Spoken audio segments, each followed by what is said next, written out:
next.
Good afternoon, everyone, and welcome to season 4, episode 2 of the Street Fighter I Got Next community podcast going down today on this fine Sunday afternoon with your host, Shadow Ace, aka Modern Ace, and Sir Retro, aka the mayor of Macon himself.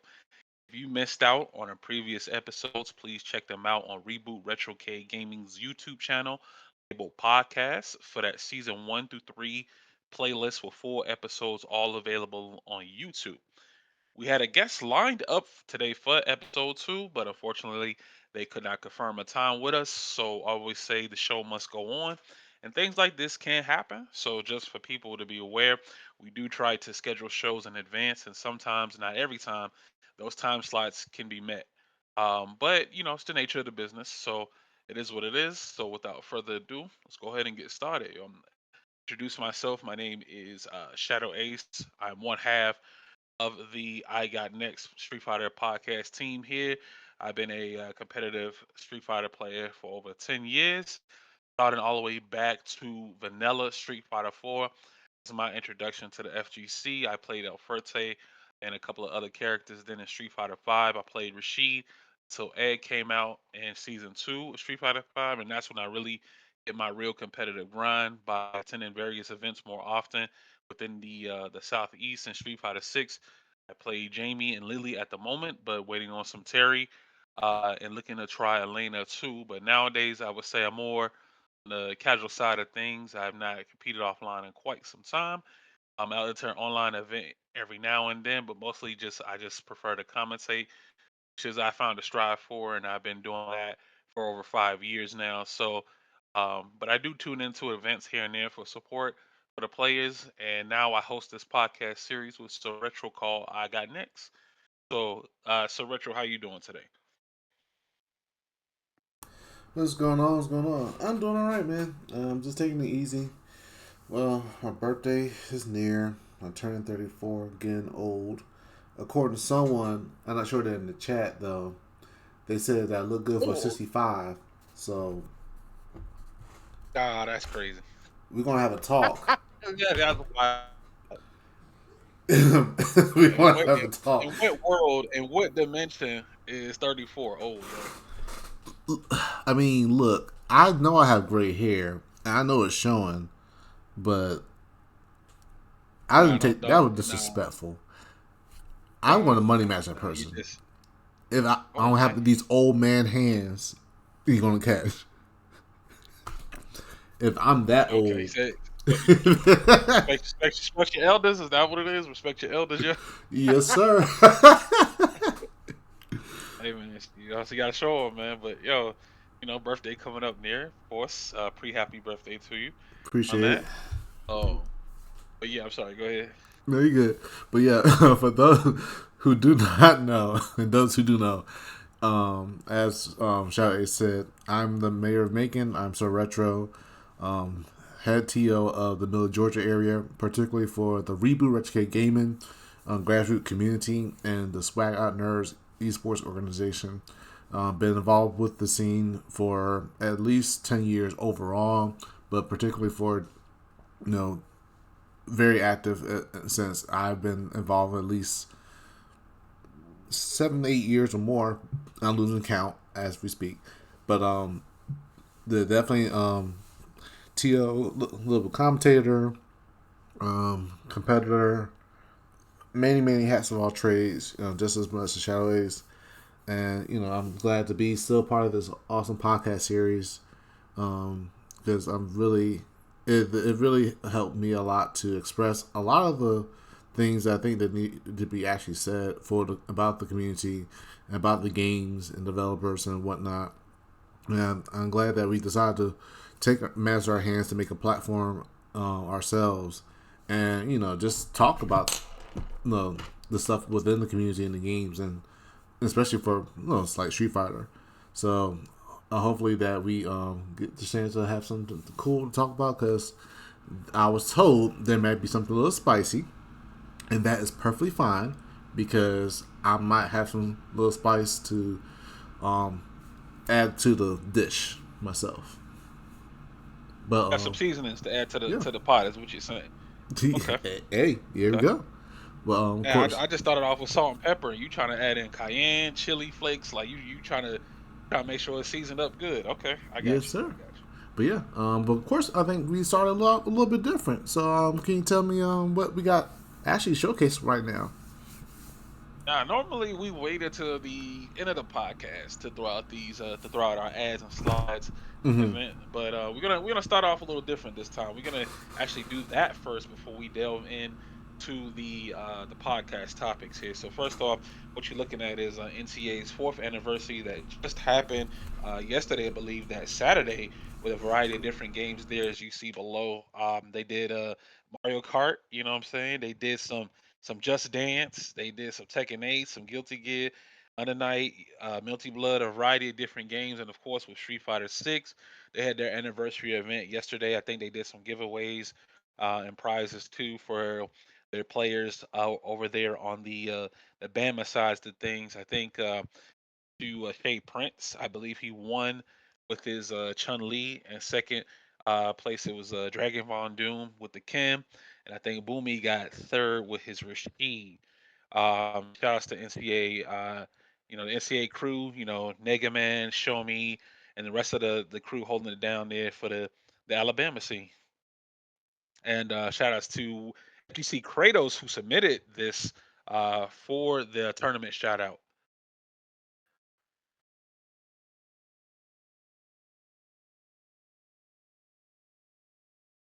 Nice, nice. Yeah. And then we have the Go for Broke event. You can tell me a little bit more about this too. Yeah, so Go for Broke was go ahead and submitted by Jugo at Jugo on the Rocks here over there in the Philly FGC area. Local host Philly had their Go for Broke event in Philadelphia, Pennsylvania. Had the same day. There's a lot of events going down yesterday, the 17th. Something about that date. We may talk about that later, but anywho, but yeah, they had their event on that day. Had with Umali taking first with the Aki. They had Space Boy on second, the Bison and Luke, and RVN with his JP on third. And shout outs to For the Win. It's not actually For the Win, it's called For the Dub. Before the dub for cooking out there with both of their players and top three at that particular event. I think they had like 49-ish players out there for Okay. that event. So that was pretty huge for them. Yeah. So shout outs to Kyle. I believe he's one of the head TOs over there for that event. There been playing and he's been playing and competing for over 10 years.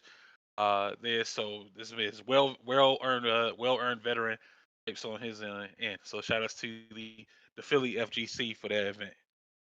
Yeah, actually, some of the players actually should have been there. I think because we had two of them that moved from here to Philadelphia. I know they've been going out there to some of the competition lately, so hopefully they are well taken care of.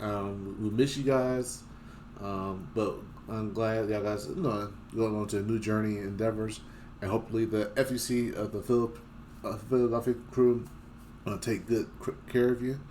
And yeah, well, hopefully you get a chance to throw some hands in person again and hang out some more. But yeah, Crowhaven and People's Dog. So shout out to y'all. Um, And I believe, yeah, that Data FGC also had their event yesterday too as well. That plus two on block. That mhm. was shout out to the top three up there. They had a campaign on first with the Aki, Malo Mads, second with the Ken, and third was Larson with his Bison Honda. So they had a good event over at Charlie's Collectible Cart Shop. Mainstay, I think it looked like it used to be a retail store here, but it's plenty of space, man. There's a lot of vendors out there selling comic books and toys and Mhm. things of that nature. So if you're into that, you definitely check out Charlie's Collectible Car Shop. But for the most part, that seems like the new home for Data FGC for their homegrown events there. So again, once again, shout outs to the top three. I think they had actual event that day because I think the voice actor for Cell was up there. For Nice. Perfect Cell, yeah, the English voice actor for Perfect Cell was up there, and then there was a Yellow Power Ranger. I forgot which season, but the Yellow Power Ranger was up there too. At that event, they signing autographs, doing meet and greets and stuff. So it's a good event for them. So once again, shout out to the Data FGC for their event. Yeah. Also too, not shown and that before we get to the next part. Um, we actually had our tournament. That's why I got nerds. Um, we had our the kickoff for our tournament circuit of the Easy Kai Road to Easy Kai Season 3 series. Definitely a nice strong start. Actually, we had a special guest and actually a few from actually all over Georgia. We had, of course, the biggest special guest that people might figure was Pork Chop to come down and bless us with his presence and his skills. Of course, for Street Fighter in particular, I, um, okay, this has probably would have been the point where I wish we had the discussion about the modern controls and had him have his voice in it because that definitely played a role about what happened yesterday. First, mainly, shout out to Chato with the modern Lily. Second Oh place, God, here we go. yep. Second place was Poke Chop, Blanca. Oh, don't worry. This it was recorded about some expression about how modern was, Oh my but God, not by Blanca. me. But I do. Once they upload it, they probably let me know. But we do have the Wait a footage of the minute. match. Wait, you got footage of the match? We got footage of the match, like on the stream, but we got Okay. footage of the expression to the modern controls on stream. Well, not on stream, but someone else Let me recorded it. guess. Let me So guess. He was losing his mind while he was playing against them. Is that what it was? yes, let's He was say ranting. He was ranting pretty heavily. you could you he wasn't loud, but somehow you like on even in the other side of the venue, you could just look over and just see a bald headed man just frustrated. You just sense the frustration when you had to deal with. Oh, let me press wake up jab. Nah, I got the level 3 already up with one button. Let me do this. Nope, nope. One, one, two, three, dead. Oh, Oh, can I? All right, let me jump in. No, I can press a button. Nope. Yeah, the DP right after. I whiff this. Nope, I can still. he said. It was- I love you, Paul Child. He But said that. Chato. Chato took first. Yeah. And then Pochop took second, and then who got third? Third was Blunderman. Yep, the usual suspects. Blenderman. Okay, okay, Yeah, solid, solid. we actually really got top solid eight players. I forgot the rest. We also had Databane, of course, fourth place. I said the main top three guys consistently well. Just Pork Chop just kind of squeezed himself in the middle a little bit, but could not get past that Chato. What? No, he Hmm. beat him once. And that was the thing. And Chato's Took just one can't. game. He beat him a set. Yeah, it was like in the winter side, and Chacho came back and said, "All right, cool. Let me just go more, even more modern." So let's go even more modern. Go further beyond modern. Yeah, but like I said, we had our tournament, $100 pot. Of course, there's money on the line, so Pocho got to be there. They also, of course, we had Tekken. Because of course, Pocho won Tekken, but not without a good fight. We've been not we just let you guys know we've been giving what's going on, Chris? But yeah, we've been giving and oh yeah, Chris was there. He would. Oh, I'm proud of Chris. Let me tell you about Chris. You know what? Yesterday was actually a really good thing. It was really good stories, and also mainly for Street Fighter. So besides the modern shenanigans, my boy Chris had his upset moment, beat his demon, and he declared this years ago. He beat Big Boss DP in the match. My boy, Chris, FTC Chris. I saw the jury on the windscreen. I didn't get a chance to look at it, but I looked over and they came up to me like, "Hey man, look, I won a match against Big Boss DP." And we'll talk about it more, Charlo. But hey, it works, He Charlo. did. Mm-hmm. So he okay. So Chris finally beat his demon, and that Yep. was Big Boss DP. Yes, sir. And I was proud of him. Oh snap! And like I Hey said, man, look, people get. And the thing good is, work. the thing is, he's been consistently practicing a lot more lately, and he's been very adamant about it. And I can tell because I've been watching a lot of clips. Like every 2-3 days, there been clips of him practicing on Twitter, on TikTok, on Instagram, so on Facebook, and he's just practicing. Let me get this rank up and do this. And I said, you know what? I'm gonna see what happens in this tournament. And unfortunately, I didn't get a chance to see it. But Chris and Big Boss played, and I said, all right, well, let me go ahead and do the TO and stuff, and walk around this and that third. I came back and hit my shoulders like, hey man, I won my match against Big Boss. I'm like, my boy, I'm proud of you, man. Congrats, homie. Yeah. So, Yep, um, shouts to FGC Chris. yeah. But like I said, he came a long way, especially from many years ago when he came you know, to the scene and so forth and played with Sagat and Jury at the time with Street Fighter 5. And I remember Big Boss DP been a bane for a long time. And at one point, I remember he said, "You got a target on your back. I'm coming after you." Mm, So, that's good. Now the story continues from there. yep, We gotta keep moving. We keep improving yep, until we get to the next person and then beat them. It's a stepping stone. So hopefully, he still stays on the grind and mm-hmm, just keep trying to level up.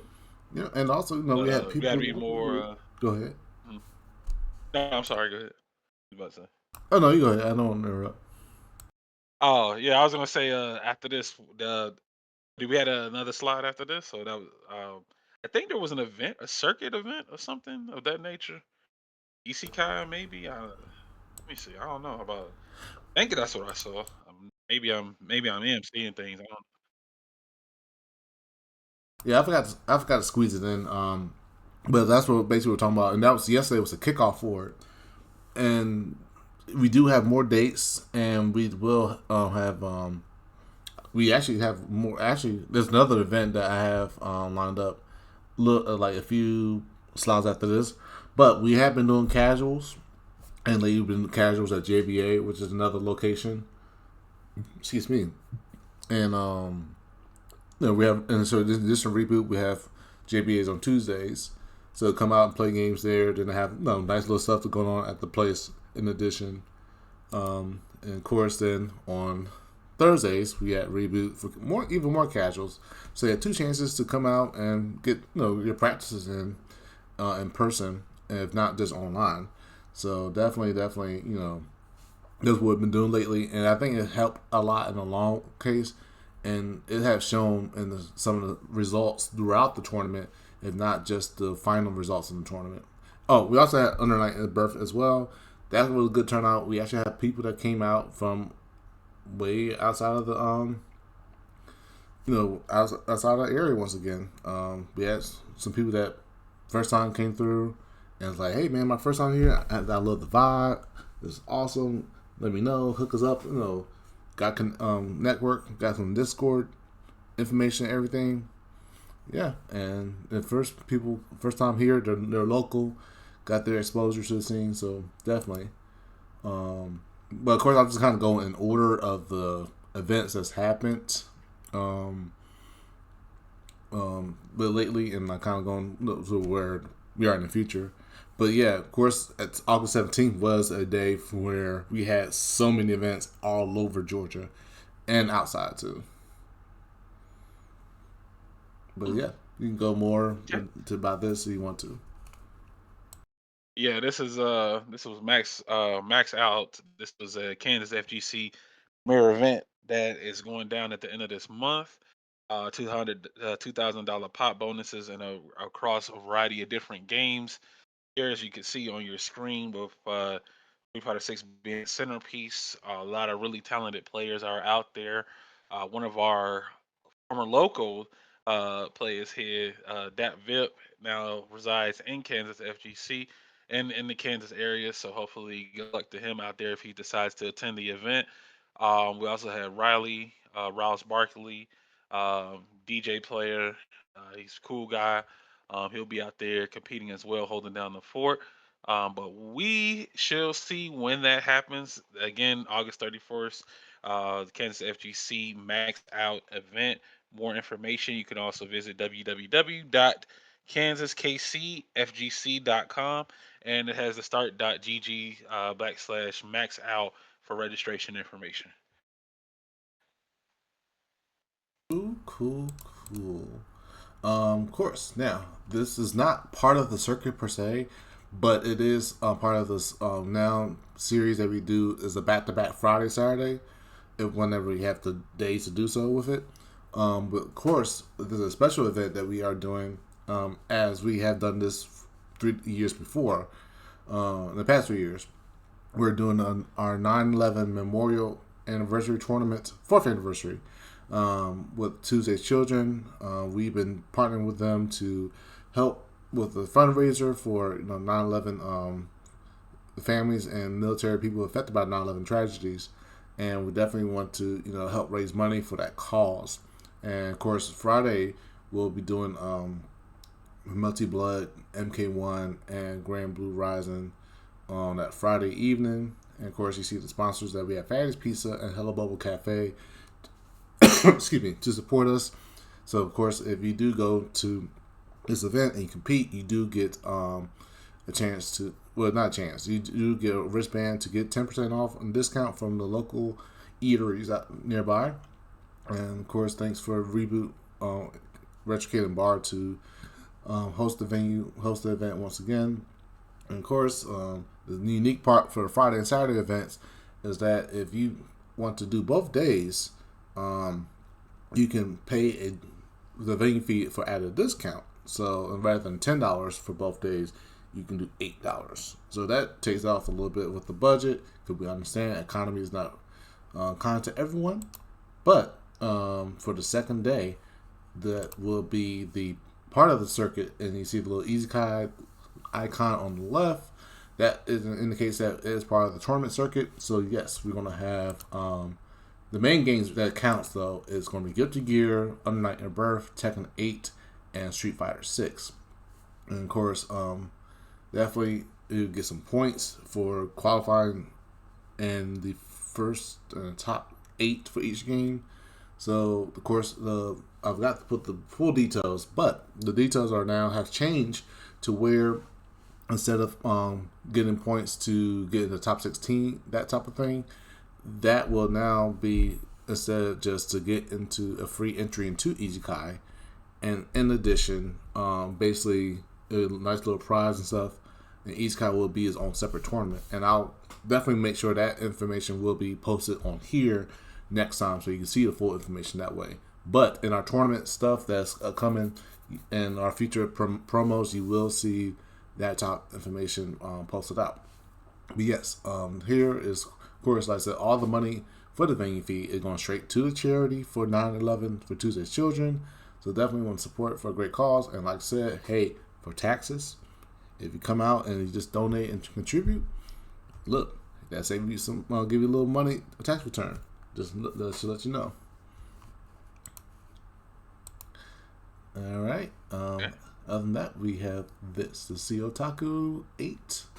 And you can talk more about it yourself if you want to.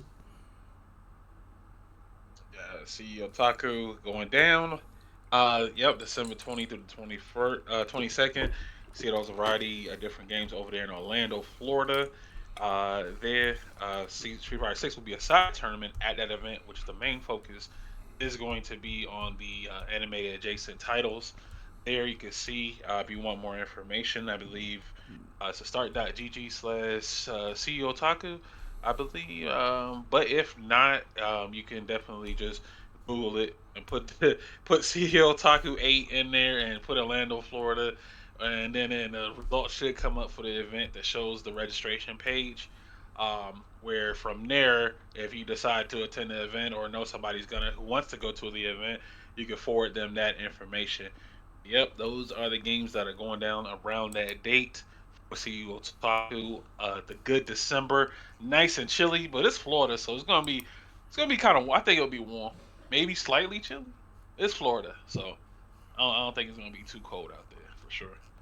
But yeah, those are the events that are going down at CEO Otaku. Okay. Okay. This stumped me for just a second, but I really am very curious.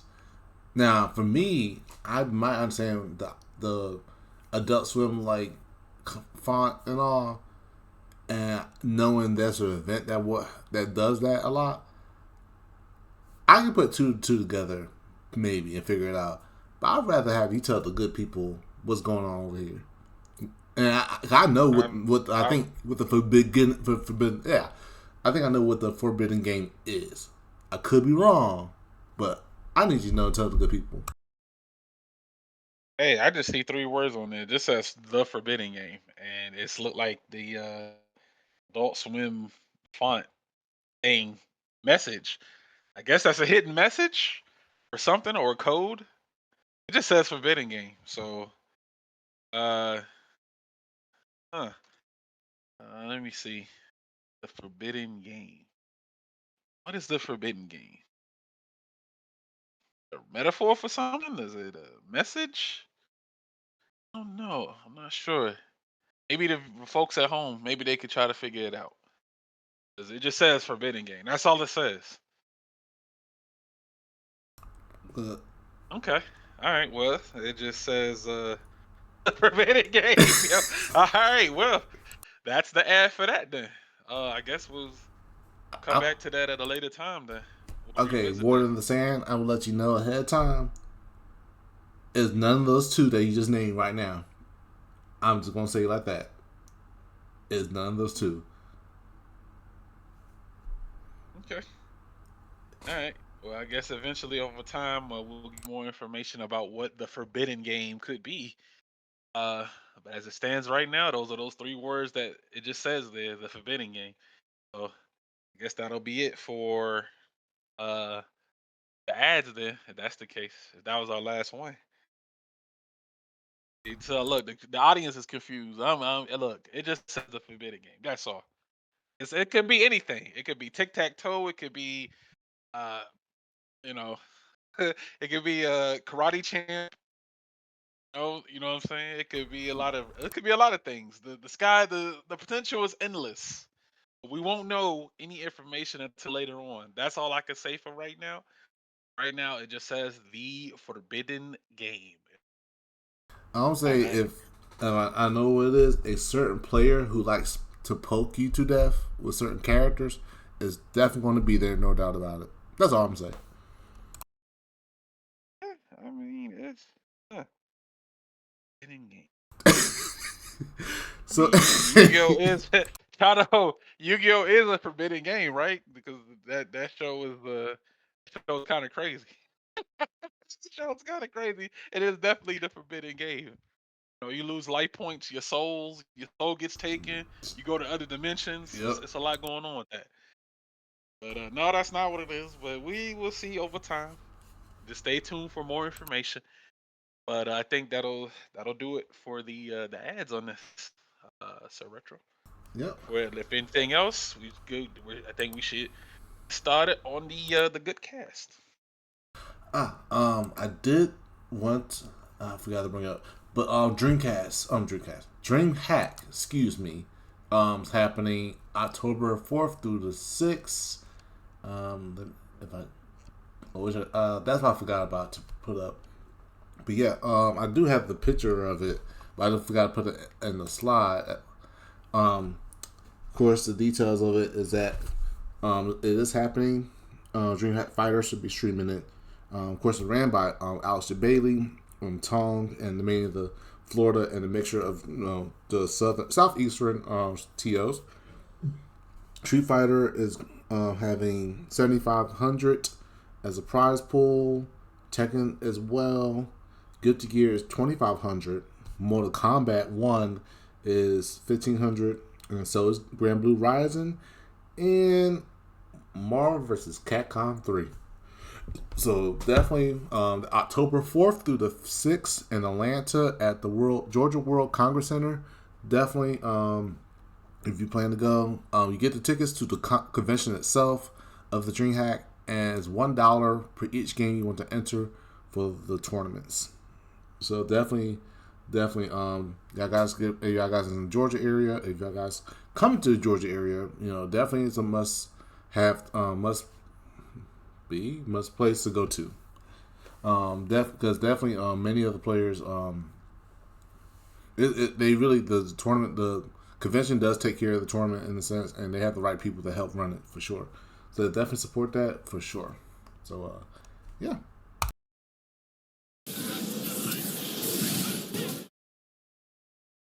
okay. So yeah, Right. we're still gonna have the main screen, but all right. Now All right. I think we had the dishes out. We got the pan. We got the skillet. We got maybe some of the food ready. All right, I think Oh yeah, we putting a skillet on there. We got the ingredients on the table, right? there we Yeah, go. we hadn't started cooking, not quite yet, but we got the ingredients on the table, and we just got to get ready to build the dish because we got quite a few. It's quite a few things to talk about, man. Quite a few things to talk about since our last episode. So again, you guys missed it out. You already know what to do to go check that out. I said it at the beginning of this episode. So regardless, let's go ahead and get into it. First things first, with the EWC. Oh, the EWC World Cup recap, bro. World Cup recap. The EWC. Did you retro? Did you catch any of the EWC matches? I actually did. I managed to do so. Thankfully, managed to have some time, free time at work and stuff to watch as much as possible. And well, at least the top eight, because or the group stage, or the top eight of the license qualifier, and the group stage is yeah. Mm-hmm. I couldn't I couldn't watch the majority of it because I was at work. I did check out a few matches, but also I saw some updates coming in like periodically throughout the day saying that Punk, Mena, and Phenom they all went out pretty early in the event, and these were people that are like champions, like people who have won majors and just qualified for this, that, and the third, and for them to go out that early in that type of event just goes to show you the scale. There's no ceiling to this game for right now. Like it'll be a ceiling when people just keep the same people just constantly winning, right? Mm-hmm. Then that's when it's like it'll hit the ceiling. Like I feel like there's so much potential in a lot of the players and the characters in this game. But for them, all those players to go out early, plus others, it was shout outs to Noah the Prodigy. He was locking in. Yeah. There was Yashikun versus Dual Kevin. They had the Rashid Mirror hype. Mirrors are tough to fight, man, against your opponent. It's the knowledge, your pressure, your mix. Kevin, he was a really strong Rashid, but I mean, even he did got put down by Gachikun. And Gachikun has just checked a lot of things Kevin may not expect it. Then Gachikun came back like on a pixel health at burnout while Dual Kevin had a huge life lead. Like that's crazy. That was like when I saw that, I was like, "Yo, there's no way. How on earth did he come back from that?" Like it kept you invested because of the level of talent of players that you see. Like you don't normally see players in the situations where their opponents are putting them in such a panicked mind state of you used to seeing them cook, but you're not used to seeing it the other way around. And that event showcased a lot of really good, talented players. Too, there was Kakaru versus Angry Bird was really good. Angry Bird, I was like, yo, Angry Oh Bird. When I was yeah. watching, I was like, yo, Angry Bird, what are you doing? He did that on Wake Up. Like it had me asking questions during a match because you thinking about it, like, yo, these guys are professionals. Like, why would they do wake up DP or like, wake up super and stuff and it hits. Cause, I guess you don't expect your opponent to do something like that. And if it works, it works. But it's good to see that there's levels to it, like mind game wise. Like I could go on and on, but it's moment like these, like that generate so much hype because that tournament it did have some of the best players in the world. And an event like that, someone has to go on to 1 and 2, 2 and 2. Like the competition is that fierce, even at the highest level, bro. Like you can't ask for anything better. The production was amazing. Commentary was cooking. Like it was an all around a really great event. And shout outs to Zhao Hai. Zhao Hai, he got people were saying it was the wife power up because his wife was there supporting him, and that was pretty emotional, man. But he won, and then he did his victory speech, and he was like, "My name Yep. is Zhao Hai," and then everybody just went crazy just off of that. I That's was a like, villain. Like they're like the yeah, but the villain declaration. But nah. Shouts to him though for real. hmm for sure, man. He it was I think it was it wasn't really on the was it I say it was on the radar because I don't know if too many people had him like winning the entire event. Don't forget, he is a really really strong player, like, Oh easily the yeah, best for a Killwood long player in the time. world. For a long time he's been playing for a long time too. Here's the thing, Retro, he's only 35. So why I hear people saying he old? I'm like, 35 ain't old, man. What's going on, man? What they talking about out Do you see Hayo at Third Strike Evo? And he's 41. there? That man was flexing and everything in all types of ways. He was flying across the screen. He was true. He had the movement of a 20-something-year-old person, man. But that's just as Yeah. passionate as anything can be. You can't take it away from you, man. And like, Unless you stop playing, you mm-hmm. know. hmm The reaction and those reactions on a game like that for Third Strike, where that game is execution heavy. Shoot, Yeah, but that's to play at that particular level for his age too as well. People want to say that he's too old. How's he able to play like that? And it's, such and such. Your reactions are shot when you this. And I'm like, come on, man. It's about your commitment to that particular level. You may not have as much time as you used to be when you were younger, but you can still still throw down with the younger crowd here in the game. But I guess it just depends on the person. yeah, But because yeah. But but now speaking there of was a lot of really yeah, you good. Go. I'm sorry. Yeah, there was a lot of really, really notable matches too, man, as well to go back and check out. There was Gachikun versus Angry Bird. There was Noah versus Ryukichi. There was Mm-hmm. Les Lasar versus Higuchi.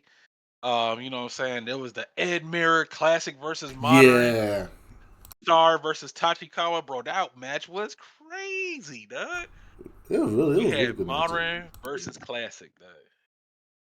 Oh my goodness. Yeah. Modern versus Classic. The epitome the epitome of Street Fighter 6 was that particular match right there.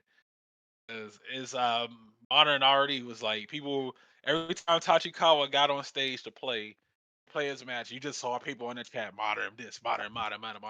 Just saw M's. All you saw was M's and stuff like that. And I was like, I was reading a comment. One of them was like, yeah, I don't understand the hate for modern controls. I applied Capcom for implementing this option. There are people who love Street Fighter but can no longer input the combos they had or may have disabilities that limit their ability to compete as they want. I guess I'm old school and I see the bigger picture instead of the minor complaint. I was like, oh, that's deep. That's deep.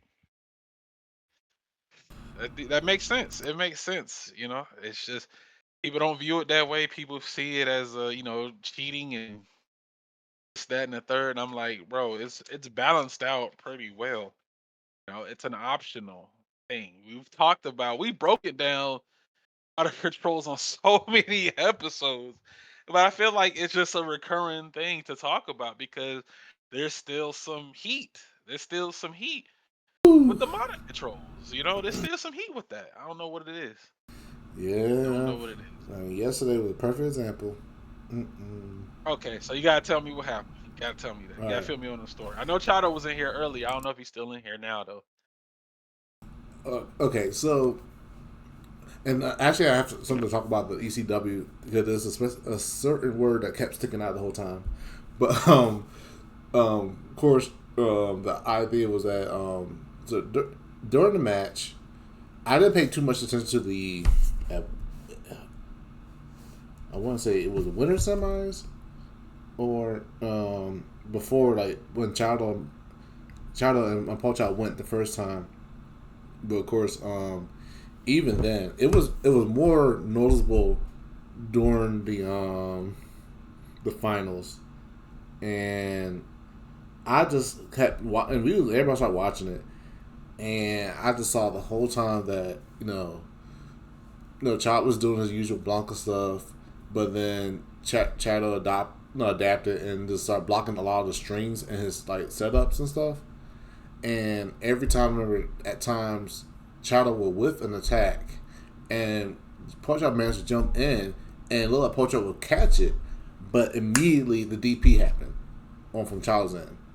And you saw Pochop just like throwing his hands up a little bit, just shaking his head, and then it was where every time Chop press a button, and Chado will catch it and counter hit and stuff and poke and do the level 1 combo. And that level 1, the finisher does so much damage towards the end when you least expect it. And had time to get killed. And you just see Paul Chow just, oh my gosh. And he just shaking his head more. And you started seeing him get more animated. Yeah, right. And like I said, it's so dumb he can't jump when I whiff a heavy. Yeah, he whiffed a heavy.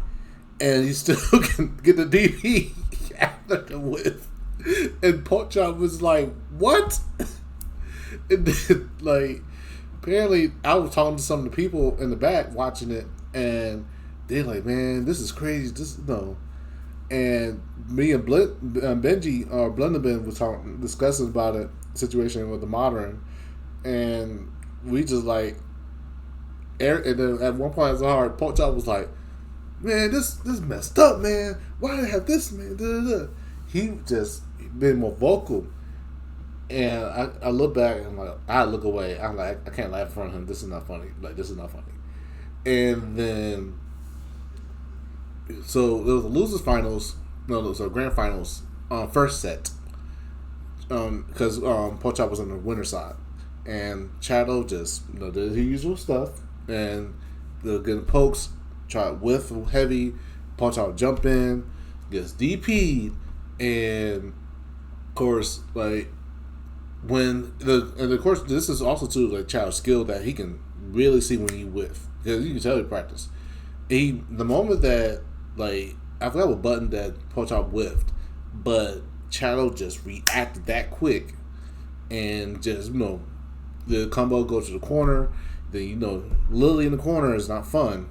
Command grab, and then just poke poke poke command grab, just that block string command grab, and just like and you can just tell Pochop getting frustrated. And I saw the level 3 on Chow's end, and I knew that if he with one more time, he gonna get light into the winds clash, and then gonna get level 3. And, no, the wake ups. He knew that Pochop was gonna wake up DP. Yeah, and then one button super was pissing him off because, oh yeah, because that's right. And Challenge at one point was burnt out, and then he tried to DI, and then he just reacted with the super, and Pochop was like, he looked at me. I had to look somewhere else because I could sense the disappointment from him because when it happened, he was just like, "What?" He threw his hands up in the air. He was shaking his head. He like, "Come on, man! This man!" And he looked at me, and I'm like, looked at him, and I look away, and Blinderman was trying not to laugh, and he started recording it, and then he at one point, Pochop him and Pelchar talk. We said, I don't know why they put modern in this game, man. Why put this mode in this game? It's so dumb. Whew, boy. And of course, Chada won the tournament after he reset the bracket. Reset the bracket. He went, it was three. I think it was 3-1, and first set. I'm not looking at it right now. Yeah, and then it was 3-0 second set. Hey man, look. Again, we talked about this. I guess that feels like almost every other episode we bring it up because again, it's such a huge part of the game. It's new. I mean, it's Street Fighter 6 has been out for what, a year and some change now. Yeah. So it's still, the game is still going to change, still going to evolve. Who knows? They may have a whole brand new system mechanic that they're gonna put in later on.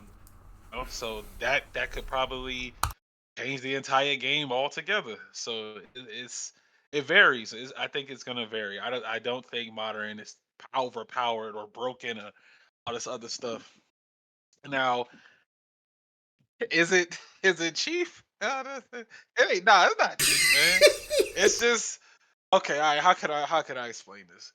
It's in the right hands or in a professional player's hands when they're using modern, they're fully utilizing all of the benefits that modern has to offer. Yeah. On a competitive level, they're realizing, yeah, there's a damage nerf. They can't do the most optimal combo without their specific buttons.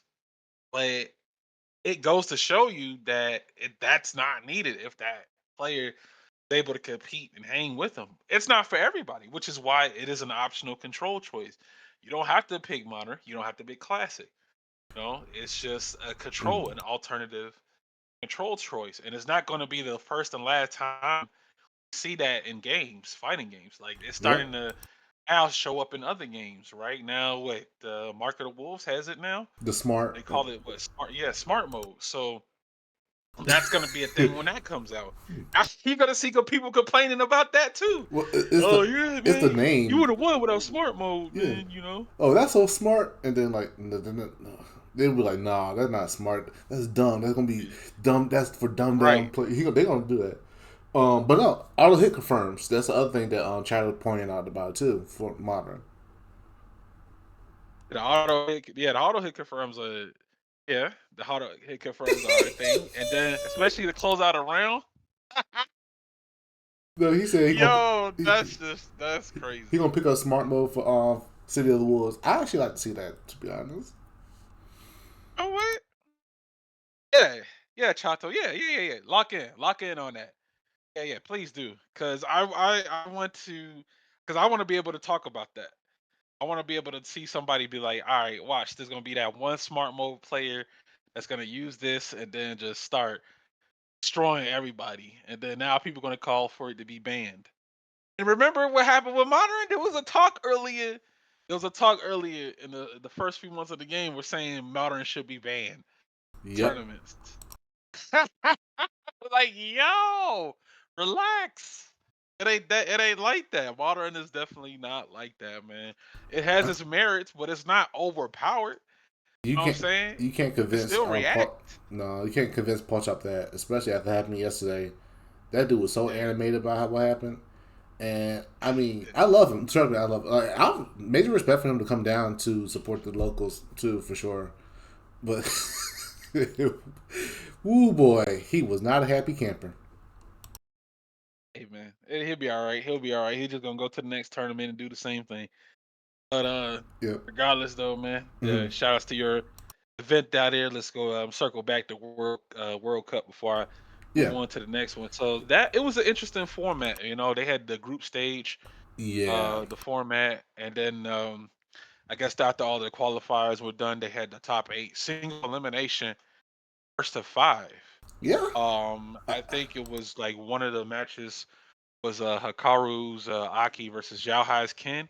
How it came Mm-hmm. down to like the last game, last round, 4-4, came back from a 3-1. You know, Xiaohai came back from being down 3-1. You know what I'm saying? Yo, crazy set, man. An event like that, what do you think about that format? Like having a top eight be single elimination, first to five? I don't know. That was new. It was the World Cup finals. It was a lot of bread on the line. So I got mixed feelings about that because hear me out. So Yeah. they had the little group, they had the qualifiers, right? But they had winners and losers side. But you are going into another bracket for top eight, where if you lose once from winners, you're done. Technically, you never lost. So how? So I don't think that's fair to the people who who hadn't lost. They kept winning. They kept winning, but now they go into this top eight bracket, and if they lose Mm-hmm. once, they're out of there. But the people who already lost, they get another chance. So I I don't know, man. That's kind of wild to me. Then, what was you gonna say? Go ahead. Oh no, no, I was no, I was like just responding in a sense, but no, okay, well, what two things and stuff. Okay, what for the format? What at hand? Um, it was interesting, and it felt like it would try to balance it out in a sense, because I'm not sure it was time frame reasons or whatnot, but the fact that if say, hey, you get more games, like if you look at it in a sense, you have to think. You could think of it as a 2 or 3 out of 5 ish thing if it's like double elimination style. But then it's like you're playing against the same person. But then it's kind of weird because the part of it was that there's an argument for. There it is. This is where just one of my little spices might come in on the food or the ingredients.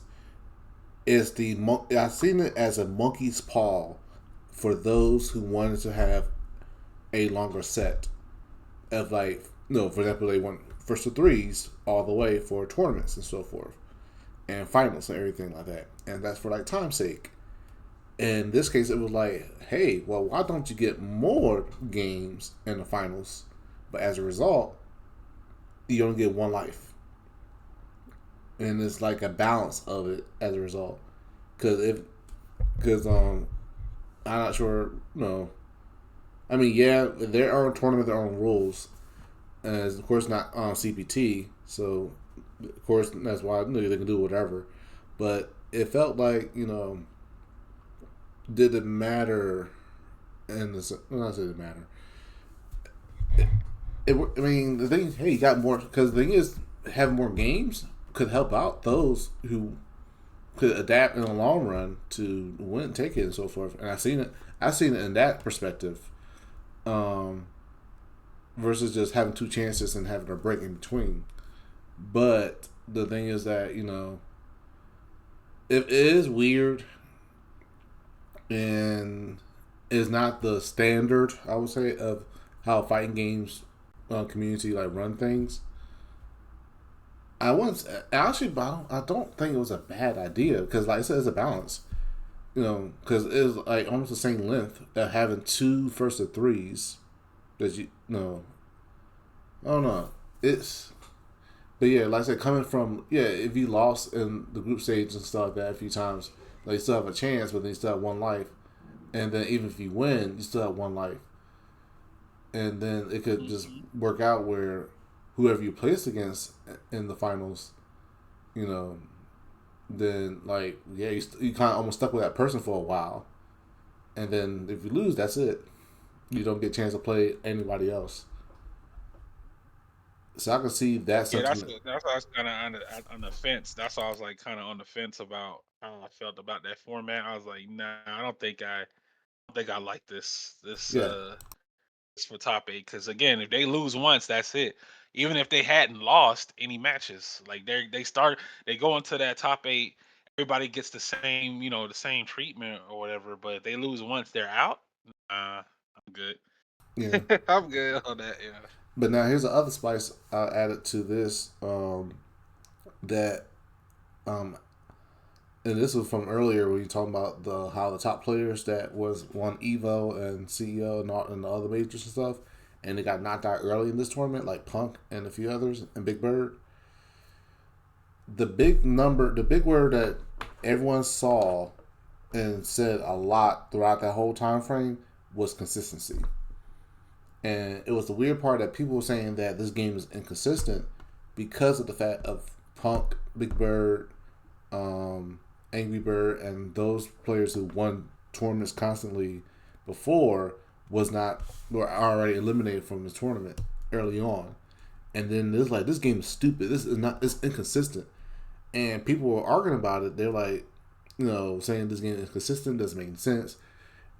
But I think honestly, and I tweeted. Well, I think I retweeted it from Saint Cola, and he said it best. And I posted in our chat that the idea of consistency was that he said that I don't feel like this game is inconsistent when you see other players improving and evolving. That's a good sign. If it was inconsistent, you see players continuously drop out despite their efforts over a long span. And that's the thing that I think people don't understand about consistency is that for this game in particular, this game is actually is a lot of consistency. Yes, you may not see Punk win a tournament every time, but how many times you have seen him at least in top eights on almost every event leading up to this point? You know, Daigo is another perfect example. Because there was a big argument in our chat room at one point about Daigo, not sure making the Evo and so forth, and someone brought up the idea of, hey, you know, Daigo is not sure about Daigo going to do well in this tournament because he competed for too long and this that and third. He's a good player. He's a great player. He's a legend, but I don't think he's gonna do well.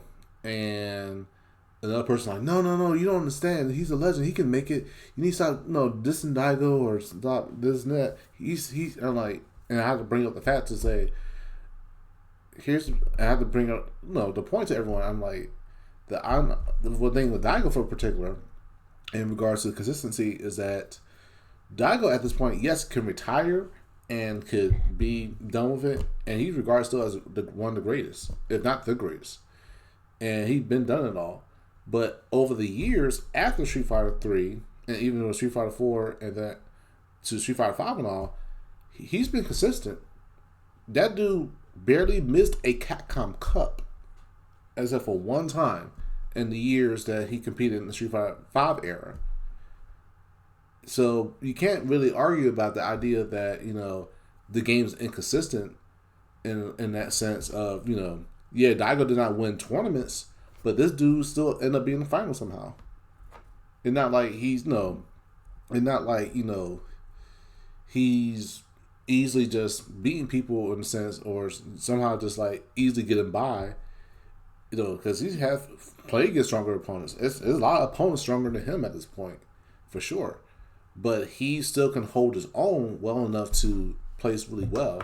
And same case with right now, what happened with the EWC, the game still proved itself being consistent because, like I said, Punk would not have been at the ECW.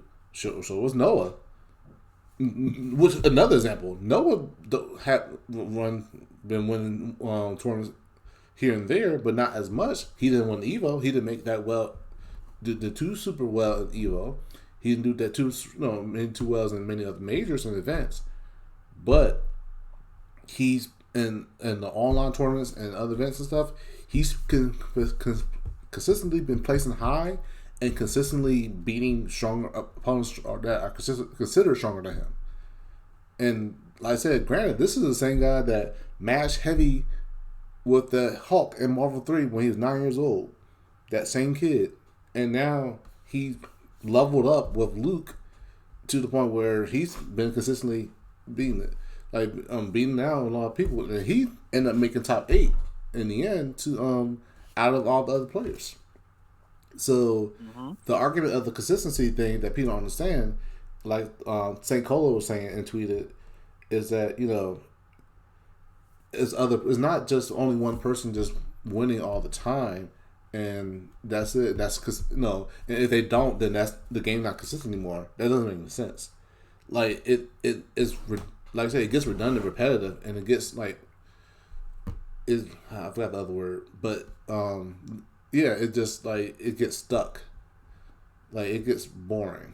It's like the thing is, consistency applies to not just one person. It applies to maybe the same group of the small people or like small group of people, but then that population gets bigger and bigger, and then it becomes the same 8 people, the same 10 people, the same 20 people, the same 50 people, and everyone start beating each other. So the consistency expands in that sense because now everyone is trying to get stronger, and everyone's trying to be better than each other. And you see, one guy popping into the top 16 finally after years of being 0-2 and so forth, and then he's in top 16 again, top 16 again, top 16. Then he might end up jumping to top 4 at one point, and then he might stay around top 16, top 8, top 4, then top 2, then go back and forth. Then you see that consistent. That's consistency. That's not inconsistent in regards to the as a whole the game itself. It may be inconsistent to that one player that always used to win all the time, but it's consistent as a whole thing, and that's the thing that everyone has to look at. And that's why. But that's the thing I brought up about it for the East WC because that was the big thing everyone was arguing about was the game was not consistent because of what happened to the really good players losing. Hmm. Yeah, that yeah, that's just a testament to how the game is is evolving and excuse me, evolving and changing. Like it's good that you get a variety of different competitors and um as more titles comes out, more updates come out, it's going to keep changing. There's again, like I said earlier, there was not the ceiling where players can hit. There's always ways to improve and go beyond. And those players, those 8 that made the finals, Angry Bird, Gachikun, Ryakuche, Xiaohai, Higuchi, Tachikawa, Hikaru, and Kawano, all of those, they put in their work. Mm-hmm. They put in work to get to that point, and next time this event happens, you're going to see a different group of 8, or you might see one, two, or three players be repeat here, but that's just how this game is. It's a game where it's not at a level of being and it's not reaching that plateau. Like there's always ways to go above and beyond because everyone plays and does things differently. And when you add in things like modern, You Hmm. add things like modern controls into the mix, you're adding another layer of what the game has for its meta. So you Right. got the classic, right? You got everybody how they play in classic, but then you have to change it up in modern because now you get to develop whole new strategies. You develop modern Pacific routes, modern Pacific combos, modern Pacific reactions. You're in burnout, like we said earlier with the situation with Pocha and Chato, got the chip out kill KOs with super being able to reaction. Now your opponent has to think differently because you have increased chances of reacting to situations. So you can't do or run your game plan. So now you got to rethink things on the fly. So again, it's a lot going on with the game. So that's a good thing. Right. That's a good thing. And I also say this too, like, okay, in the case that it has been like a new group of people that take over, like they, okay, like I said, Punk and them got eliminated and so forth early on, or say in our case locally. So if Pork Chop, Chateau, Ben Blendabin, and Databane were not the top four or whatever, and it ended up being like Big Boss, Chris, maybe me if I decide to enter, or someone else. No, and then that ended up happening a little bit more a few tournaments after. No. Chato and them placed well for so long, and then the few times Chato and them might be in at least top 8 or maybe top 16, and that's it. But then we end up taking over. In that case, the thing is about it though, there's also speaks on the game design, and I think we talked about it more. We talked about in many cases behind, but I think that's really a topic for another point was that the game design, and I realized this, and many people brought up early on, the way the game design is a much more mechanic reliant than character reliant. And basically, the idea was they made it universal with the drive rush, parry, impact, reversal, and overdrive like that. That's all. That's all. Yeah, of course. That's all. Yeah, that's all universal. So, and that what makes it actually determines who can be really good in the game because if of course, there's character tiers and there's like, you know, whatever. And of course, see like Ken all time consistently placing well. Maybe DJ, maybe Guile, so forth. And then of course, when the patch happened, it was of course it was JP, Luke, Ken, DJ, Guile, I think. And then when the patch happened, J- I've not seen a JP in a long time. I have not seen that many JPs. It's been more of Mm, Aki's. It's been more of Ed's. It's been more like a few mm, other characters, and that consistency in sense of like, or rather, they saw inconsistent is like that. Ken's still around and DJ's here and there, but it was more like on top of that you saw, like I said, the variety. So I think that the game design also has an impact on how the players will place because the players have mm, to realize they can't just pick the character to win all the time. It can be how the mechanics are. Because the crazy part, like I said, for example, we have a Lily that's been dominating. We have our top three consistent characters and players out of in general. We have a Lily, a Zangief, a DJ, at least that in that sense, and then you might have a sprinkle of Blanca. It might a sprinkle of maybe an Aki or whatever. But then that's the thing, like you don't see the main top tier characters.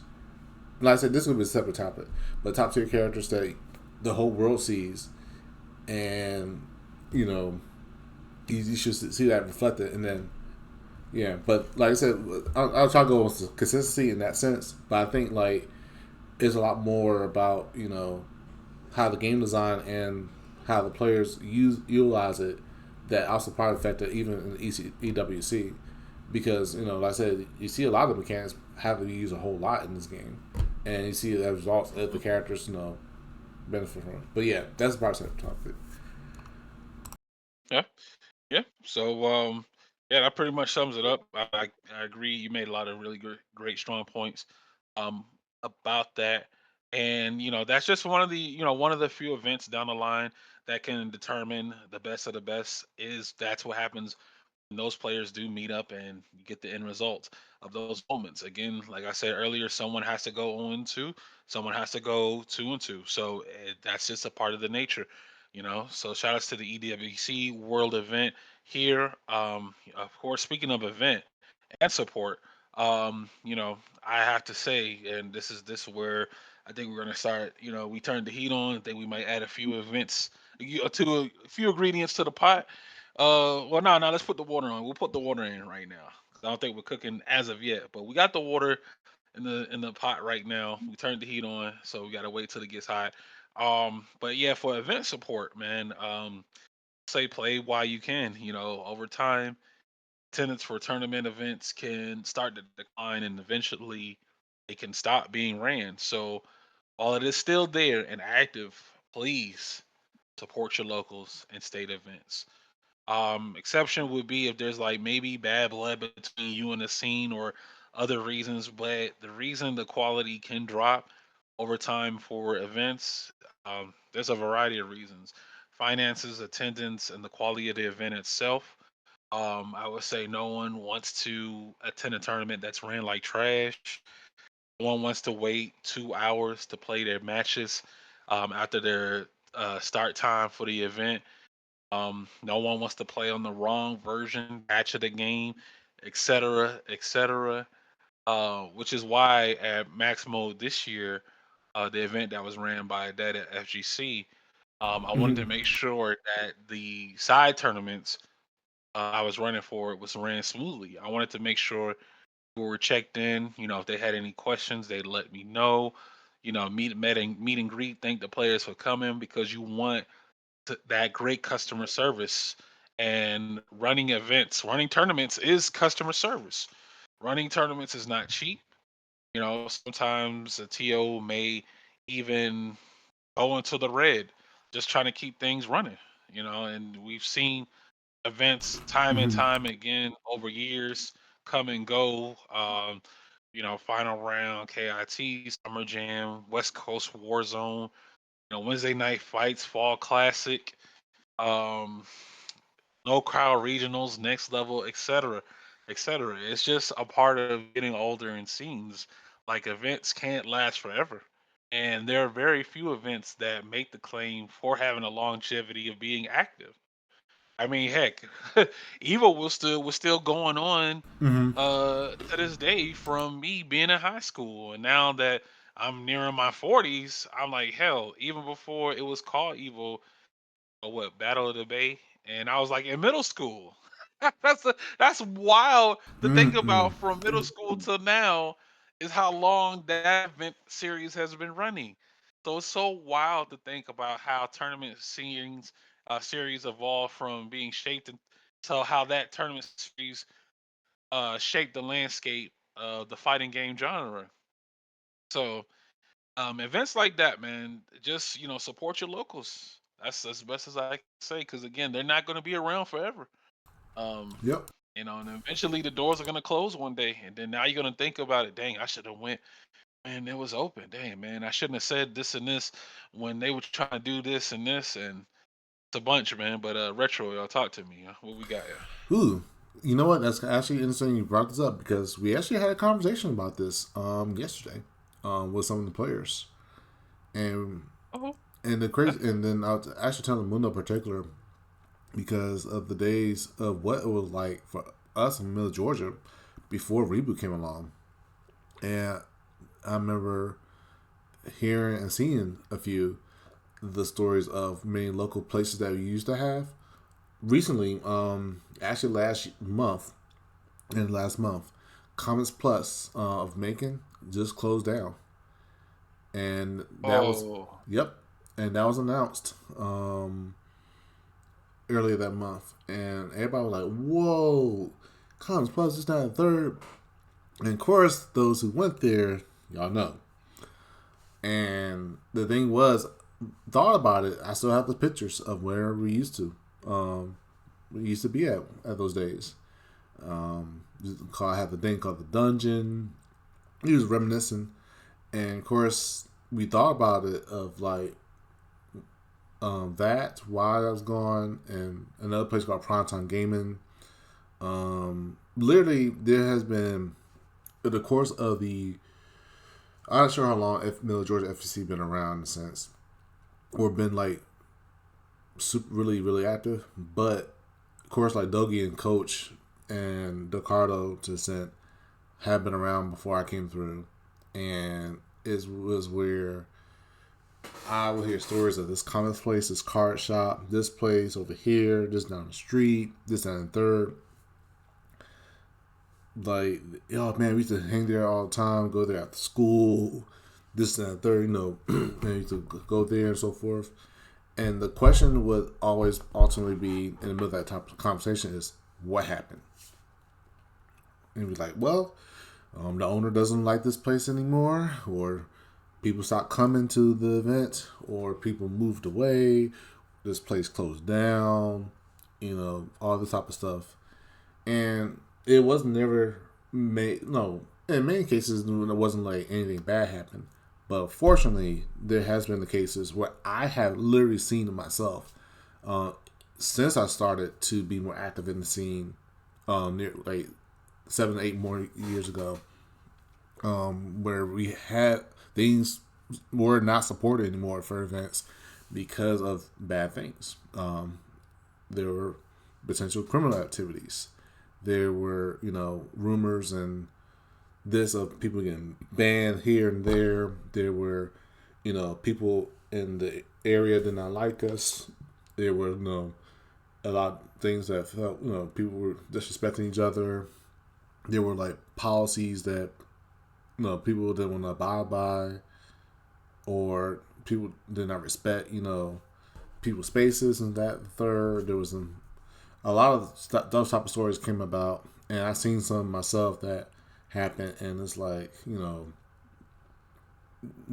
part of it for me was more the reason there are no more sports events is that because there were things that of what makes a community and the good things about it was not honored.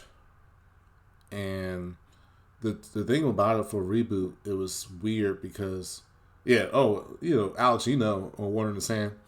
I mean, you may have known some stories, but the thing was that Reboot being here for 7 years now and be almost a decade, that feels weird to me, and it's wild. Like, I remember we first started out that place, and it was magical. It was great. And I remember at one point they kind of kicked us out actually because they couldn't find a reason. Right, they couldn't find a reason to keep things. Not a reason. They couldn't find a way to maintain the space for us in a sense, and we had to be understanding about it. And we were, and we loved the place. We were like, oh my gosh, we don't want to lose this place because it's an arcade. It's felt home, everything about it. So that's why we moved to Comics Plus at a point. But then, when things and some people didn't respect us being there, we were put in that spot that we was not comfortable with, and then there was like some shady stuff happening in between. It led to where, it was, I mean, it was a hangout, but like now for Comic Plus it was a hangout, but it was okay. It was something to have. But it felt like Reboot was something that would be at home. And I think that happened when, of course, there was a fallout moment that we had.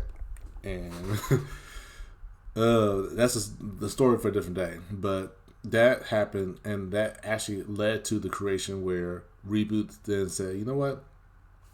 We actually going to find a way to work with y'all space and stuff. Y'all got do some more stuff here. And that's pretty much how it happened.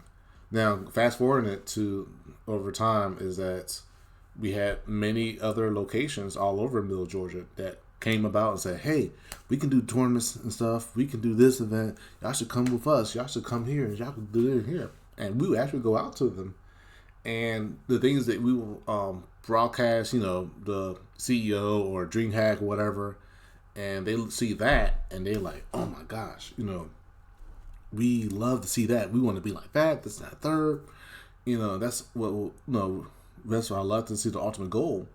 And I'm like, well, to be honest with y'all guys are just a comic book shop. Y'all guys don't really y'all focus and your mission about running events is y'all guys are trying to sell cards and comics and stuff like that.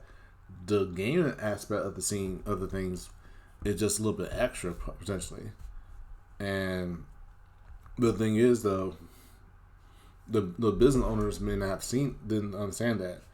Reboot did, and Mm. Reboot understood that it was a community and it wasn't just an extra profit in a pocket.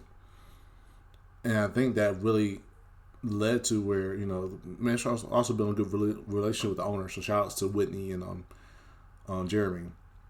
They understood that we were just people that wanted to come through and hang out, play games, and all they said, "Hey, have the space.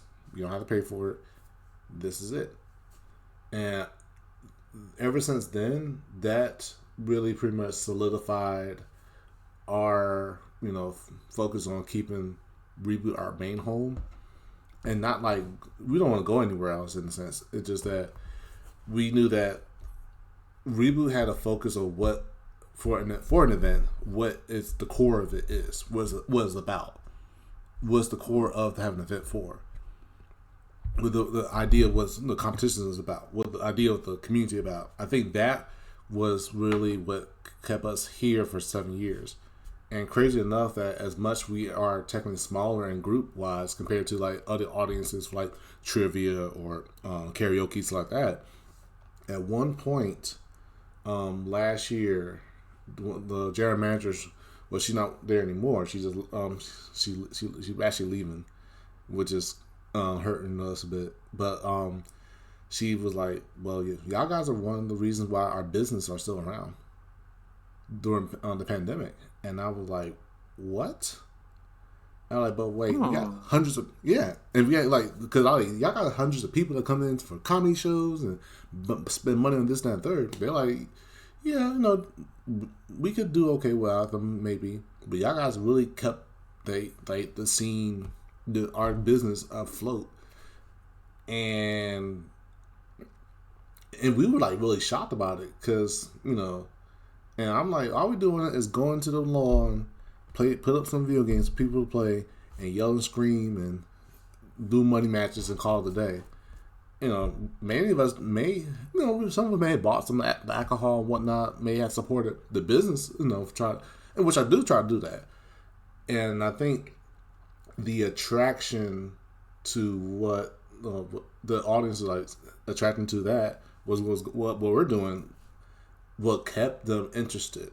And I think keeping that interest, and I think it was a genuine fun experience to them that's unique and stands out. And I think that helped the audience to help like wanted to come back. And even if they never joined the FEC, they just, hey, we'll come out and just buy drinks and just watch this. And I think that adds to what helped the event support.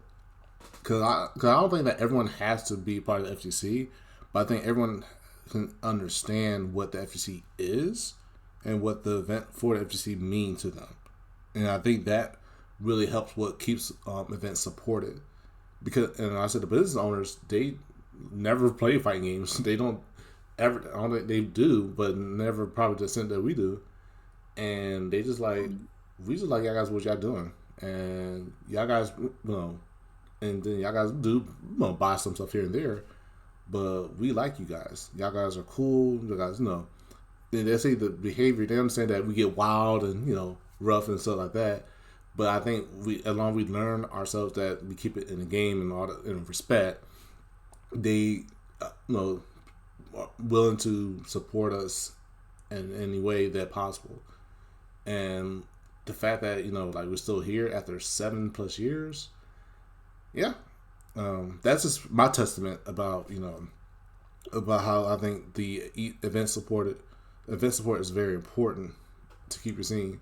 And it's like part of it is you have to understand what the community just genuinely needs and respecting that, and not look at it as aspect or prize money or profit or whatever.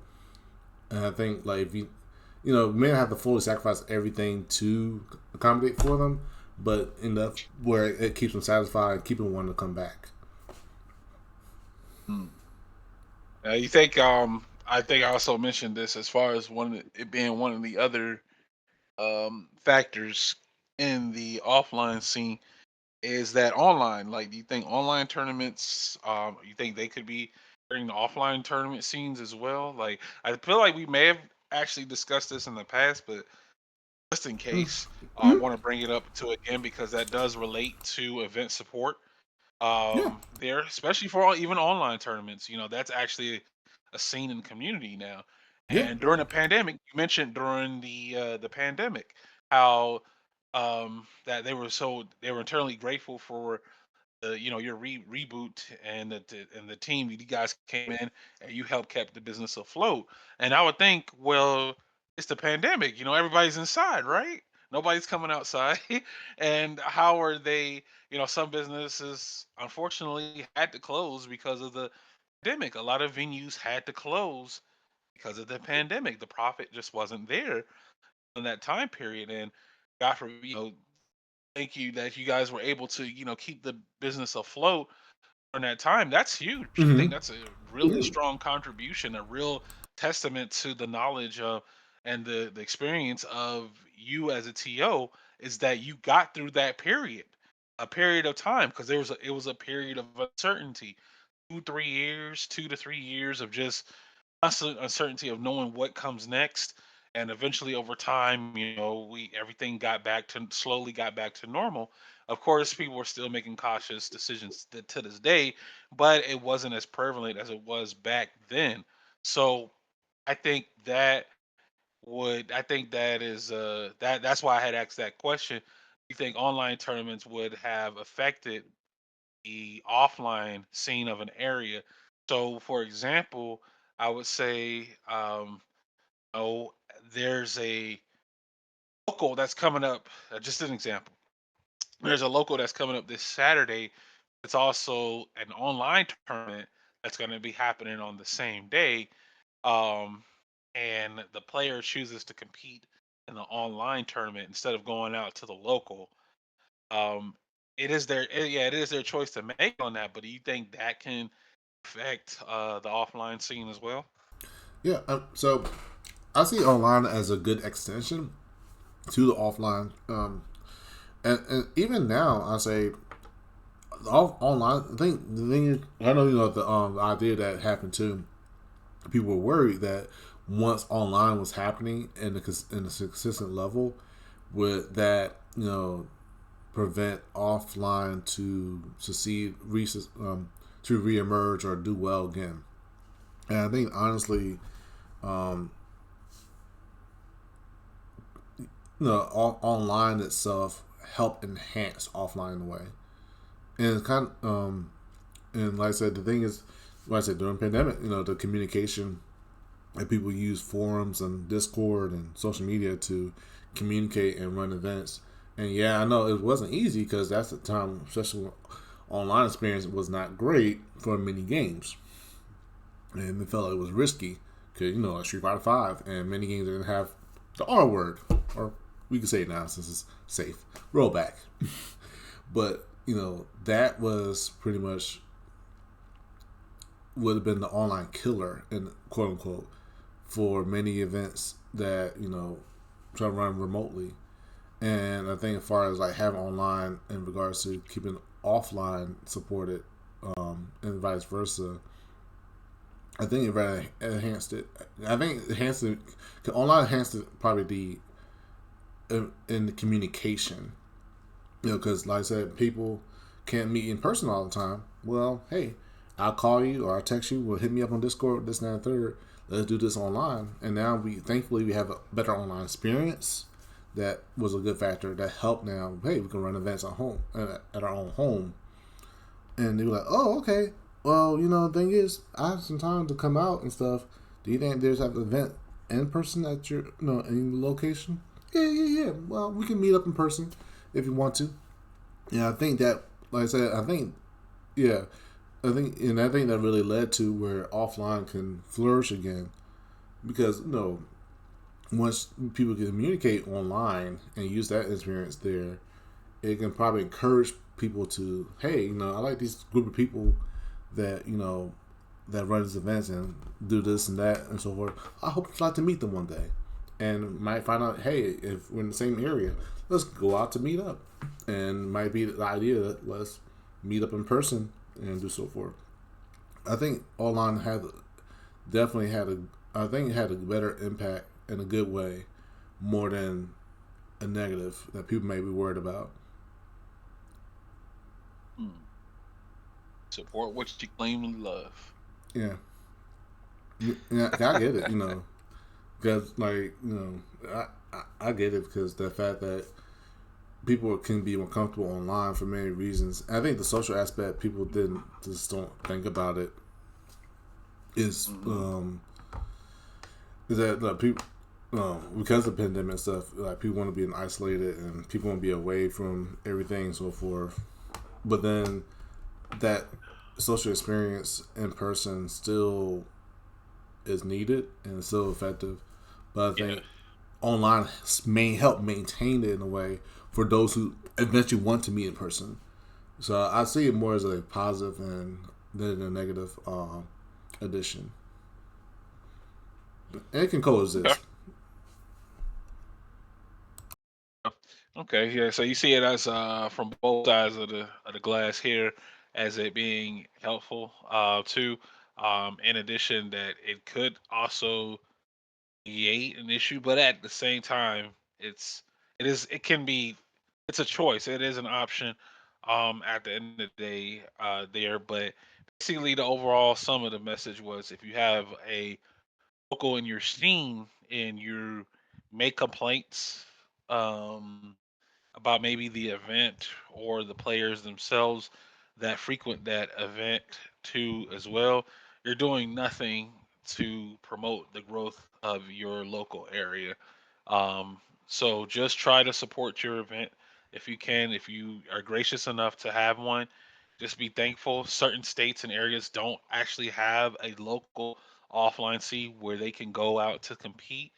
And this is actually how the origin story starts for a majority of players, where there is that one person takes it amongst themselves to go out to set up a venue, to host an event, and to grow and start from there. It could be their origin stories where this one person's like, "Dang man, there's literally nothing in our area. I wish there was a tournament. Man, what can I do? Well, hey, there's this local game shop. That's too like maybe few miles away from me. Let me go up there and talk to those people and see what I can do." They have a conversation. Oh, a tournament, huh? That sounds interesting. I heard of those before. Can you tell me a little bit more? And then you just talk from there, and then you build and then grow from there and start. That's how it can happen. That's how it can happen. It just takes that one person to light the spark to add ingredients to the pot.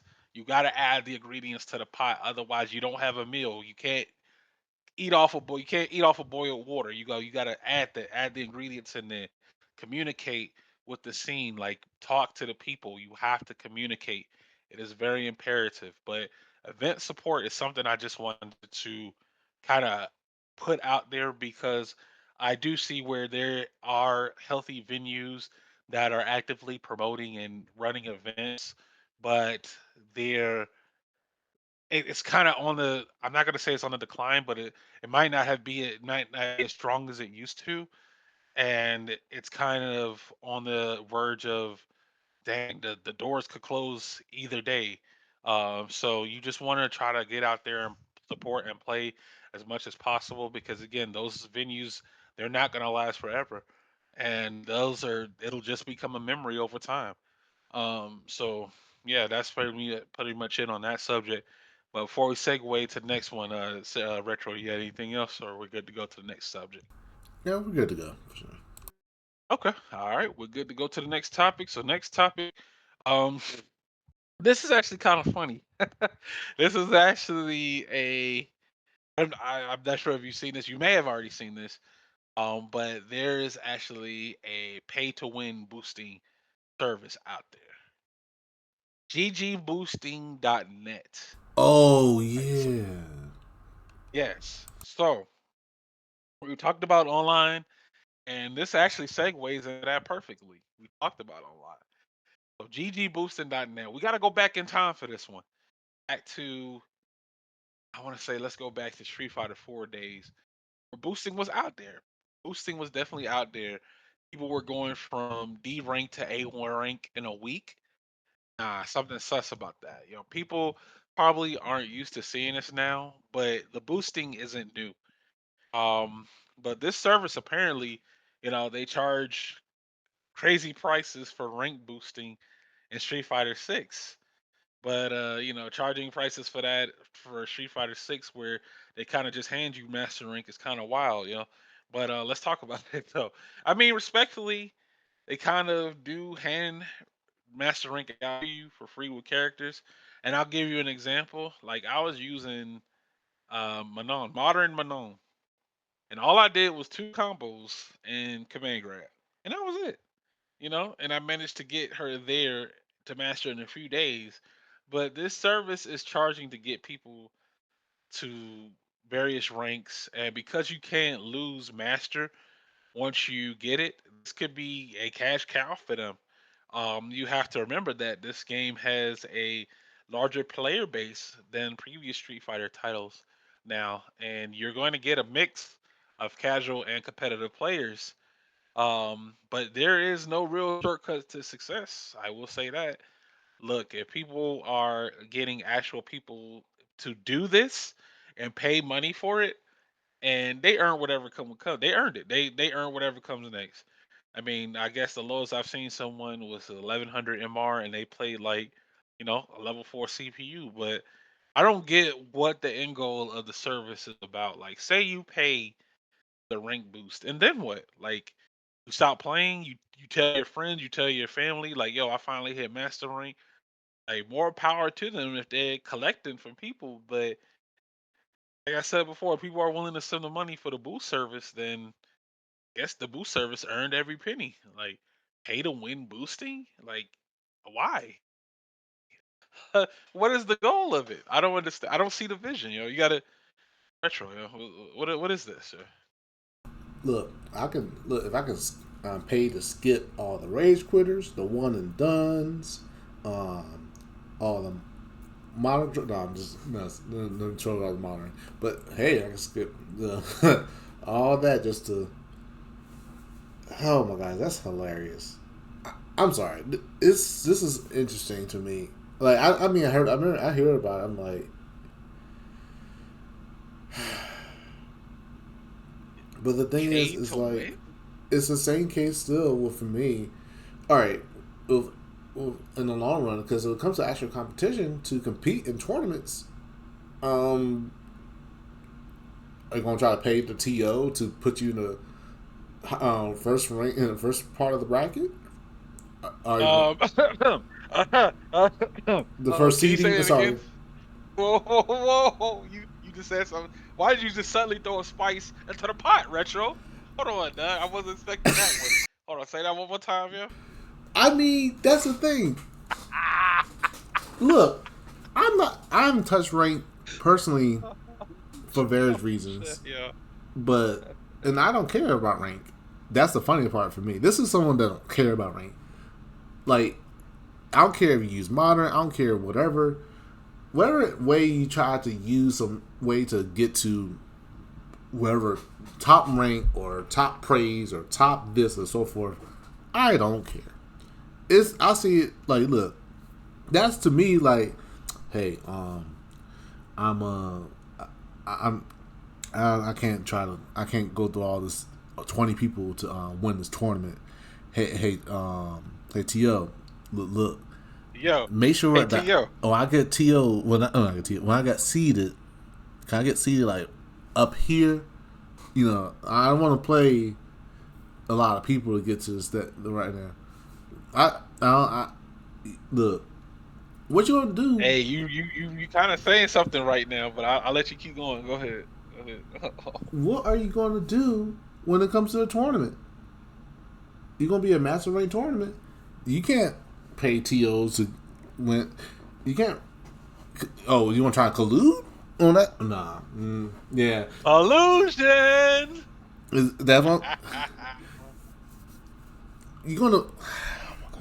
Here's the thing, Oh, because this is I can say this because I'm also a TO who got asked by many people, and they don't ask me directly per se.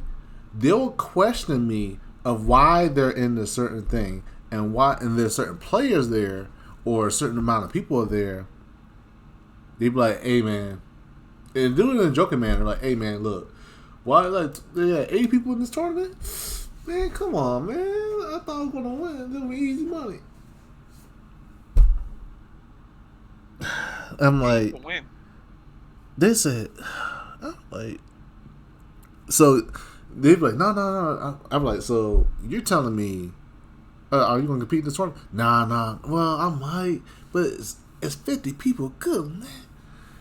And then you can tell that some people might end up, they register for an event.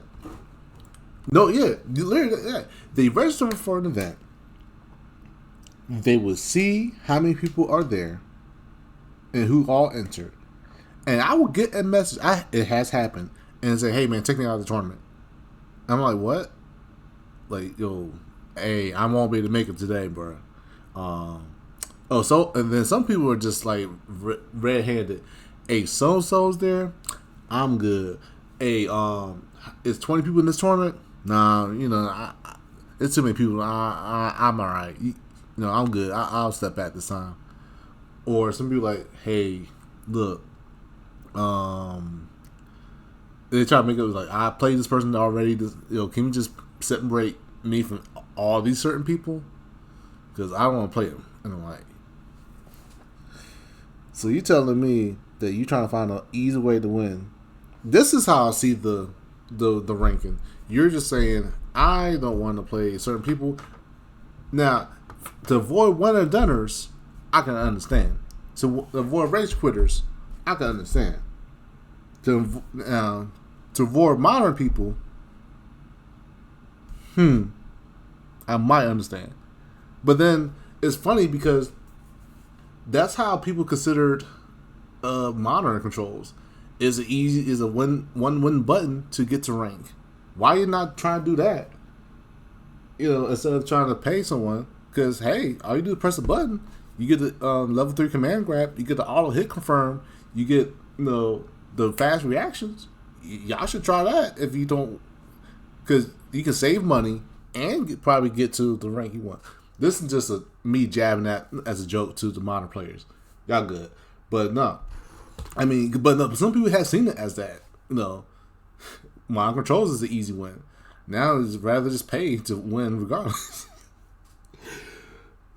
I mean, if they Oh, want to get money, if they getting paid off of that, I I mean, say let them get paid. if Let them get the money because no, no, they no. earned it. They earned every For penny. those who are hustling, yeah, the hustling and the getting paid from this, you know what? More More power to power to you. you. It's the people who want to pay who are trying want to pay for that service. That money could have did that money. You buy some groceries. You can buy a game that you might like that you don't have to worry about paying money to just to get to the top rank. You could buy. You can do everything else with that money to that instead of all that. But you know what? If y'all want to pay to get to master rank, that is fine. Because once I see you, I'm going to bop you with my Platinum 4 DJ. It won't matter to me. Yeah, you don't want to pay for the service, retro. You could take that Nope. platinum forward DJ. You could take him to master rank. Come on, man. No, All it no, costs is what no, my hundred something dollars. hundred no. dollars for rank boosted. It's crazy, yo. Nope. There's My, no freaking way. Oh my if I god. decide to go master, I want to do that. If I decide to throw hands at someone and get my master rank, I can decide when I want to. I don't have to pay to get to master rank. That's the difference for me, baby. I know my skills. I can get better. That's my Hey, shade, and that's the paprika. I guess I guess like after Cass said, it's just I guess it's an ego boost. I guess that's what it is. Is it really? Yeah, I think it really is an ego boost instead of a rank boost. But again, once you get modern, I mean, once you get master, you can't lose it. So it's literally a baked in service. But So then if you no, can lose the master rank, I think it'd be a different story. But they're making true. bank. But then here's the Apparently, they're thing, making though. bank. No, but here's the thing. But then there's the people that be like, I want to play master rank of this certain of 1800 and up. I'm like, because there's master rank 1500 or whatever hundred it starts with. Then it's MR. Then it's 1600, 1700, whatever. No, because the thing is, I'm not sure they have a specific. I didn't see all the full details, but I'm not sure if it's specifically because then no specifically you get 1800, 2000, that number, yeah, because that part kind of matters too, because some people don't want to play masters who are below 1600 or whatever. They will not do that. They're not going to like mess with them either. That's the thing, because even within their own master rank there is a there's a clique and hierarchy of like, I want to play people who are 1700 and up. But I'm a master. Yeah, you're a master, but are you a master of 1700 or 1800? I ain't gonna play you. So the thing is, you have to pay more to be acknowledged in that rank. Mm, that's But true. like I said, it does not matter to me, because I'm saying that I can play you against a match with your paid $100 rank, and you can get free hands online. Bopped. Get bopped. That's literally what it is. You're just getting bopped because again, as you're taking a shortcut, you're taking the easy way out. You're not learning. There's nothing. You pay someone, you PayPal or Venmo or whatever person the money, and then you just sit there and let them do the work. And I guess they hand the account back to you. You log in. Oh, I got master now. Yeah, thank you for the service. Here's your receipt. No refunds. Well, you can't refund it because once you get master, you stuck in it. But hey, man, if that's what it is, it's nothing new, man. It's been around for a long time. It's just that I think this service decided to be more front and to be like, hey man, I see people struggling in Tekken. I got you in Tekken.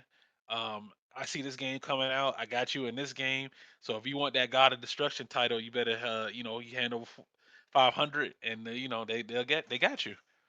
If you Oh, want the wait, wait, God of wait. Destruction title, okay. Because wait, Yeah, that nah, I was just saying. so you need to tell me. This is I'm not sure a segue to anything else, but it's a segue to a previous topic in the sense oh yeah, this is going to segue. So you tell me you gonna have $100 you wouldn't spend on to get a master rank, but lo and behold, if we try to raise the prices of the venue fee and so forth, you have a problem. Oh, here we go. Like you want to Ah, travel somewhere, 15 minutes away from the house. There's a $5 venue fee and $5 here we go. game fee, and I know this is gonna happen. you then want to spend that much money to enter a tournament or so forth, or but when you push for the prices and stuff, but when you go to Evo and you see how much it cost, okay, cool. Selective, man. I think it's high my selective. I don't know what it is. It's so people are so weird with money, man. It's weird. Money is such a weird topic. Such a weird topic to talk about.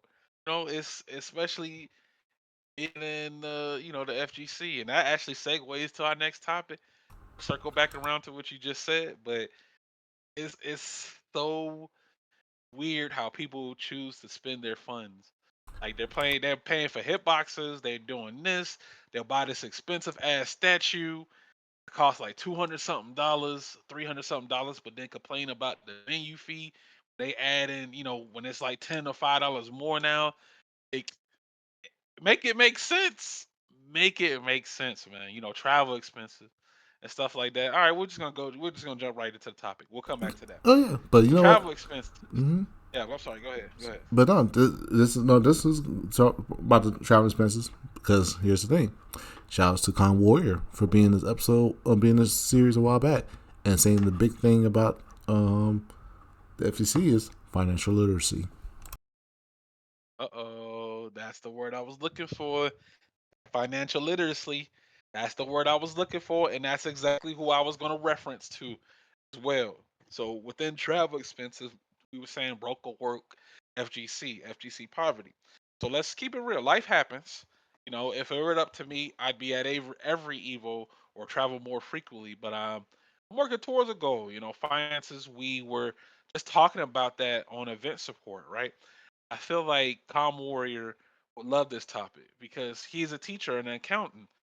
But how many times have you seen people go, "Man, I wish I could make it out to such and such, but expenses got me," and these are decisions that players make. They have to make. They want to decide if they want to boost their rank for 100 or 200 something dollars, or do they want to go to this event that only costs like $20 to try to learn and grow as a player.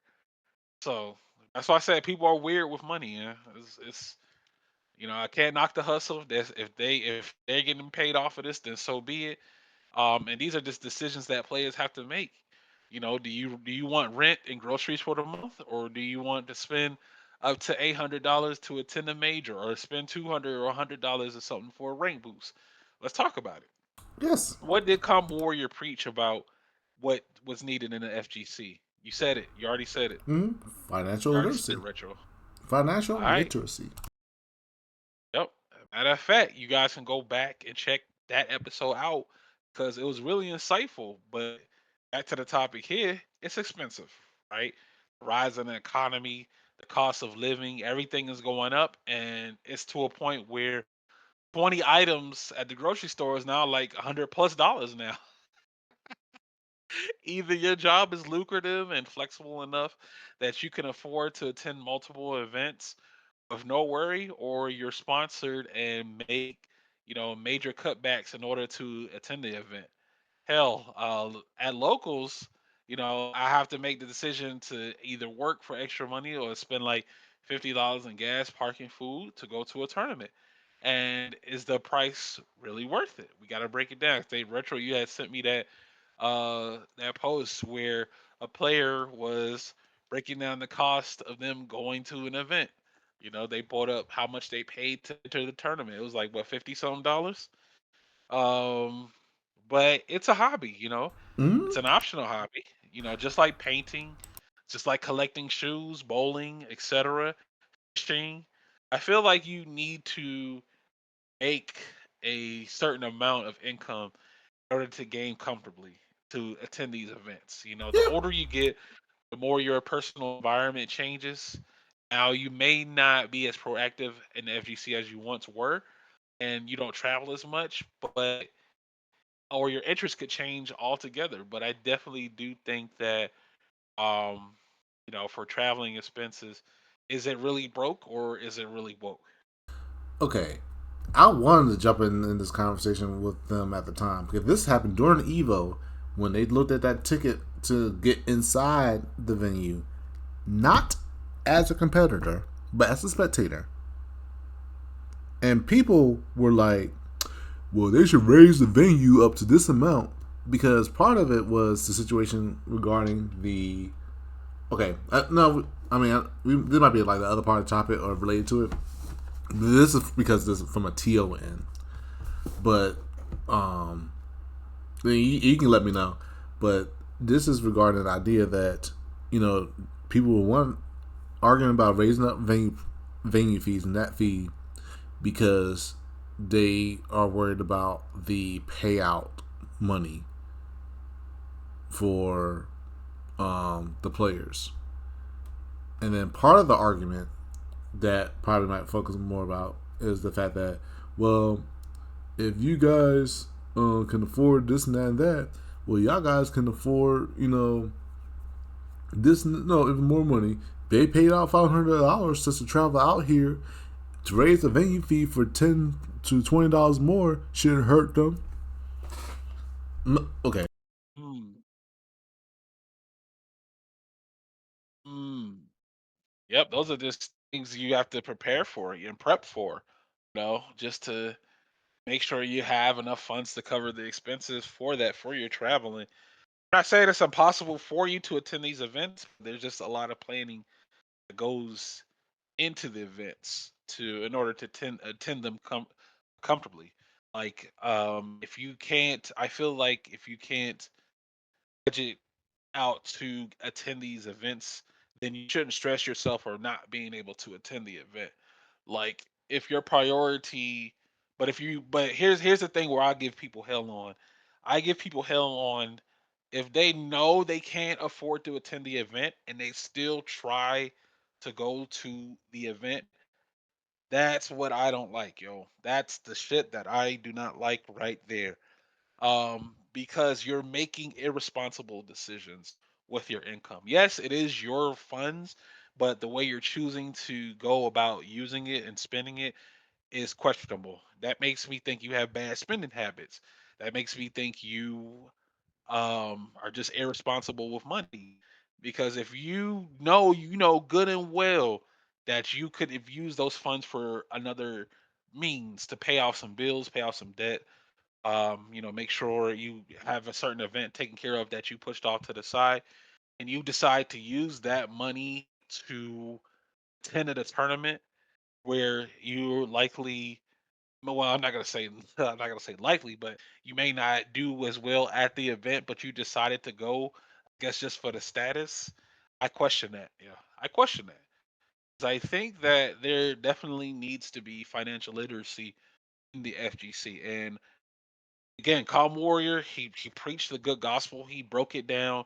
Of course, there's more that he could teach and talk to people about there as well as that topic. But I think that was a big thing where if you see someone saying that unless they had the trip planned out already in advance, and they can't afford to go, um, and they may have to cancel and things of that nature. I think that all has to do with being financially literate to be able to attend that event comfortably. All right, not to be in anybody's pockets, but if you know that you cannot afford to attend this event and you're still trying to go to that event, I'm just going to assume that you're terrible with money. Sorry to say that. I apologize to anybody I offend by me making that statement, but I think that there needs to be some guidance on saving and invest. Well, that's another topic, but I feel like there needs to be like something where you could be like, man, you should be able to attend a tournament comfortably, to have a good time, grab a souvenir or two, come back and talk to your friends about the event. So I had a great time. Not go to the event wondering how you're going to eat. When you get to the venue and you don't even know if you have enough to even eat at the venue, Preach. that's crazy to me. That's crazy to me. How you gonna go to a tournament hungry? Now you can't eat. Now you gotta go to get a snack bar, get a honey bun or some Gatorade, get a honey bun and a Gatorade to hold you till I guess somebody can spot you for some food or something. Nah, nah. If you go to an event, you need to be able to afford yourself. Can you afford yourself? Can you afford yourself? If you cannot afford yourself, do not attend the event. Don't attend an event. Don't. Just save up until you're able to attend an event comfortably. I'm sorry, you might not like what some people might not like what I'm saying, but I'm just letting it be known that there are decisions that you as an adult have to make, and this is one of them. You could go to a tournament, but don't go to a tournament hungry. That's all. You should never, as a grown adult, ask somebody else to spot you for food or whatever at a tournament. Uh, That should never be the case. Financial things do happen, yes. Situations do happen, yes. But if this is your end result of you trying to sponge off of somebody because they got it, be like, hey man, I just got to this event, man. I just didn't have enough to get a hamburger and some fries, man. You think you can hook me up, man? Nah, nah, dog, that ain't it, man. Don't go to the tournament like that. You need to be able to make sure you can cover yourself, you can cover your venue fee, your room, your food, etc., etc. You need to just make sure you are comfortable at the event. Going to an event and then be like, "Dang, bro, I just got to the venue. How am I gonna afford dinner?" It's crazy to me. All right, retro, talk to me here. To what I'm saying, like even people who with job opportunities and with jobs are not financial literal either. They can still have a good job and they can still waste some money. And I know people who are definitely. I know some people who are like that. So, financial literacy is just financial literacy, no matter how, like I said, broke or woke or whatever. If you don't have that, you can make thousands of dollars and may have it use it at tournaments and events or whatever not. But if you don't or traveling, but if you don't know how to budget your stuff, you still gonna be you gonna be broke. It's just like everybody else. So that's the thing, like I said, not speaking about my personal experience, but the thing is, Yeah. one, I'm a TO, so running unless there's I'm part of a group or organization that they can pay me, it may pay me for stuff. You know that TOs do not get nothing to run at least grassroots tournaments. They don't get anything. So I know where I am. I know where I stand. Hence the reason why you have not seen me at CEO or Evo or anything like that lately. And for a while, unfortunately, I may not plan to go anywhere for the next year or so. And I might. I'm trying to budget differently and trying to save up in the process. Mhm. Trying to work on my financial literacy. And that's a difficult coming from TO side.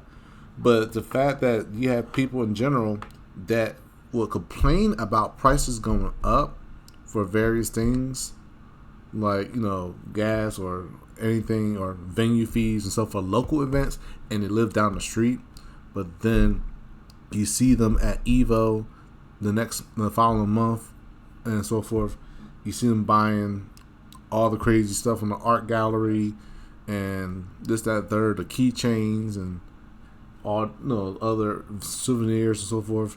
They enter the tournament up there that costs 60 to $200 for the venue fee up there, and $10 per game, and they go 0-2. But they had a great time, and I mean that's which is fine. But you had a great time. But did you have a great time? Then you come back and with all those expenses you still pay off. And then even people who and then or also having people to do crazy GoFundMe's and stuff half the time. I understand for some cases, Oh but shit! Yeah. I'm to sorry. Go ahead. You said GoFundMe. Oh no, not the GoFundMes. Oh my I've god. seen Oh, so many retro. donation drives and GoFundMe. Trust me, I would Yo. like to do it myself for a TO because I had times Not the I can't afford to go GoFundMes, anything. I would bro. like to go, but you know what?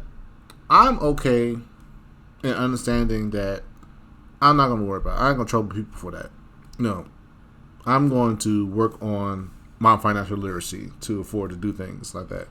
If people want to give, that's fine.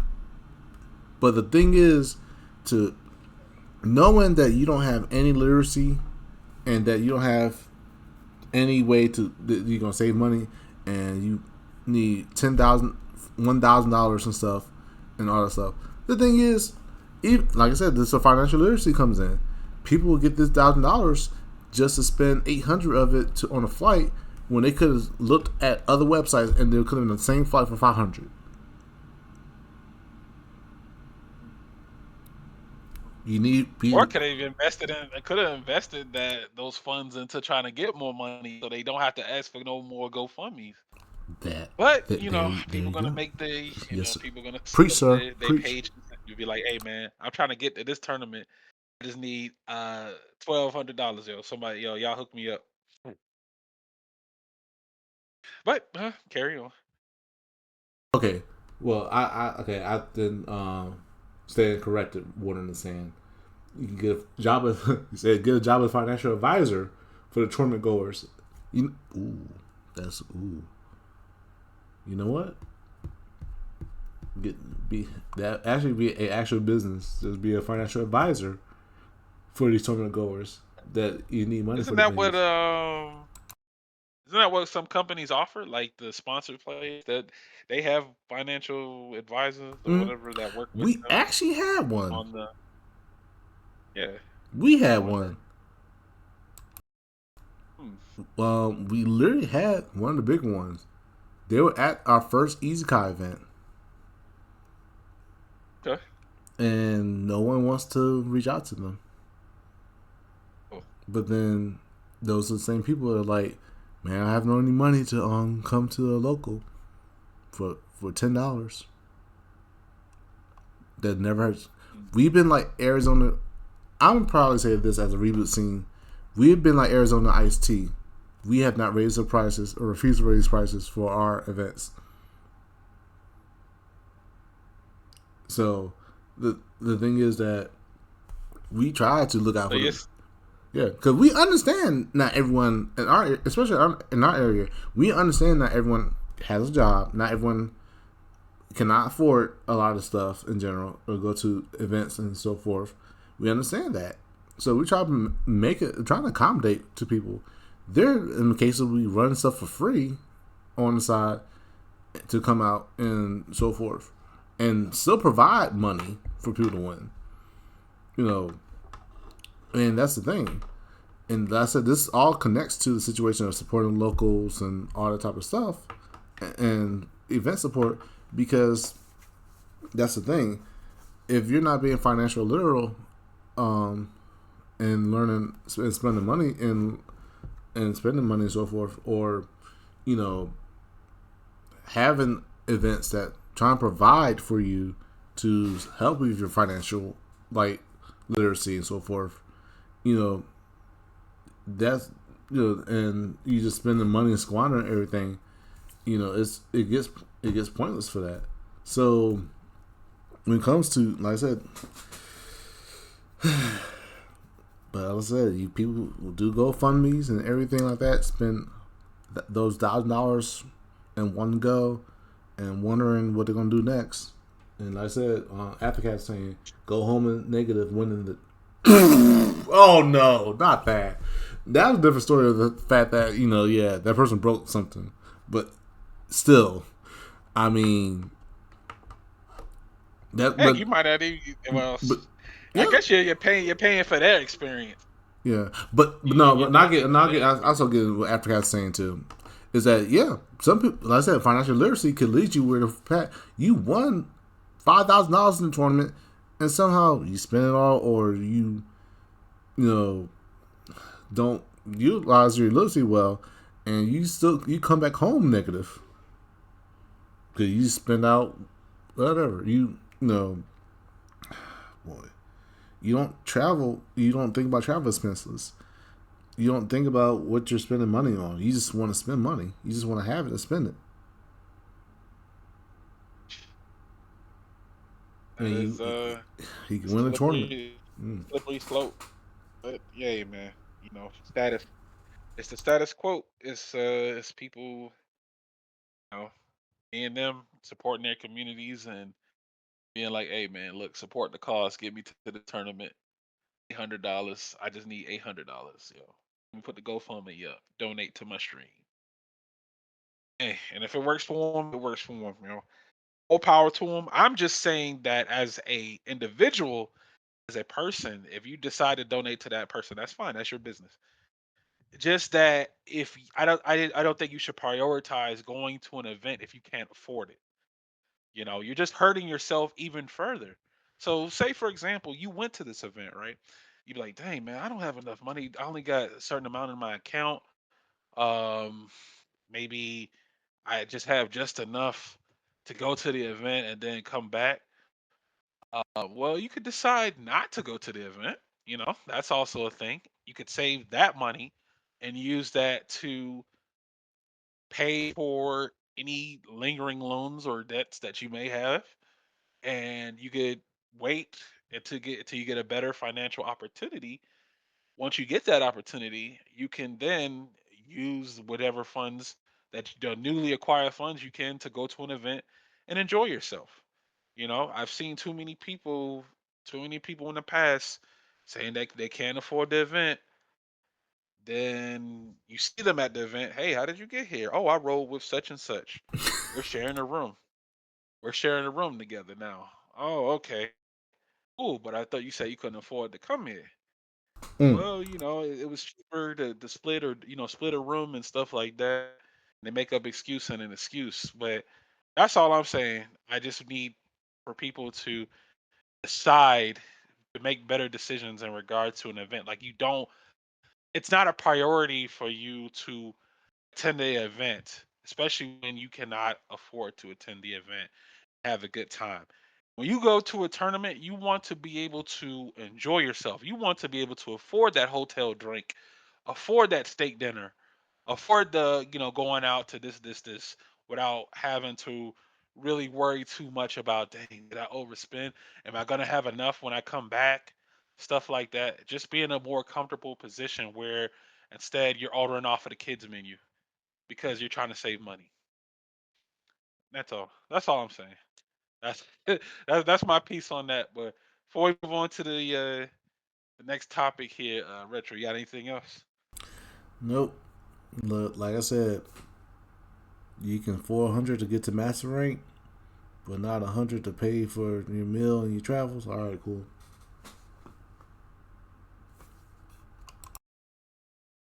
Huh. Well, well, Chris. Let's talk about that, Chris. You said it's hard to break bad habits when it comes to money. Bad habits, hard to break bad habits. Let's expand on that a little bit before we move on.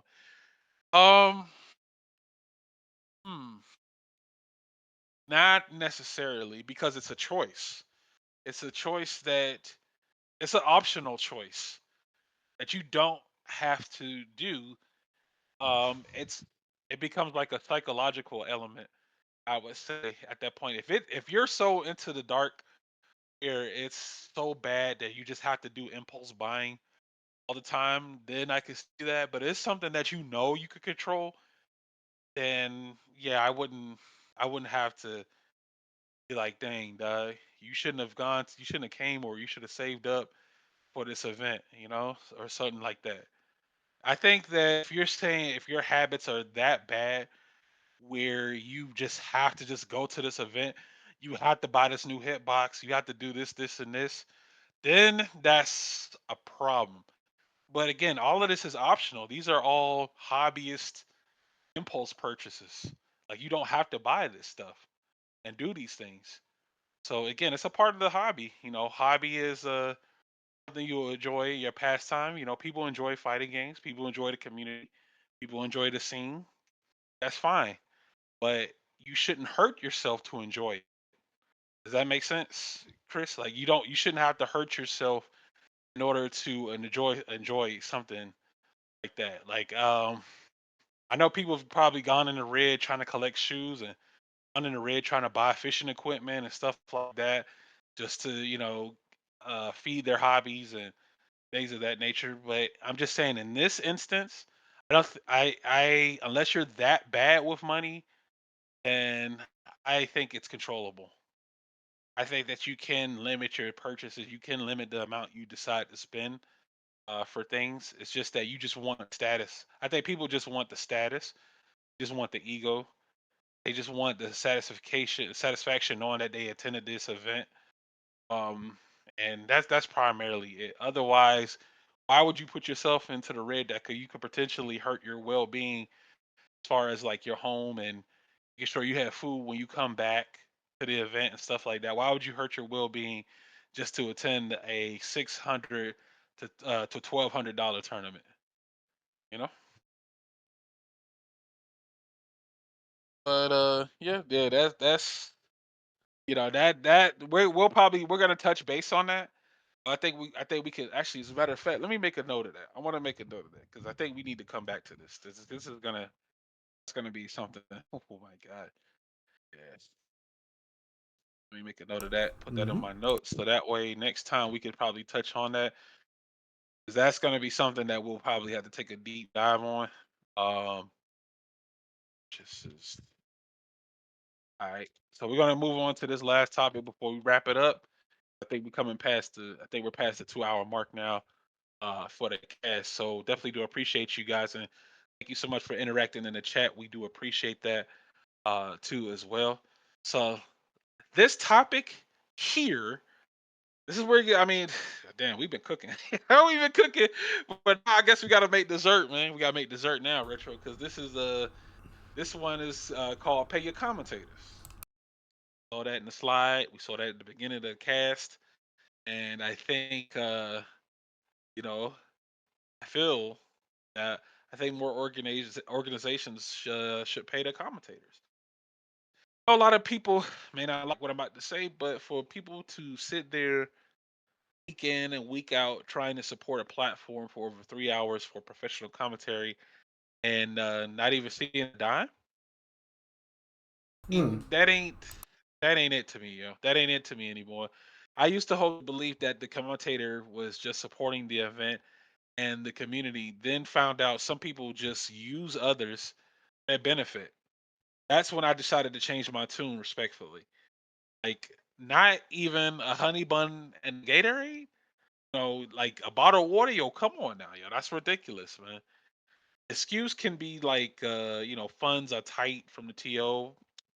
Okay, financial literacy. We talked about that. Level up to compensate your commentators. Not even asking for a large sum, just for something to say thank you for your time and volunteering your services. Here's $5 to $20. Lunch on me.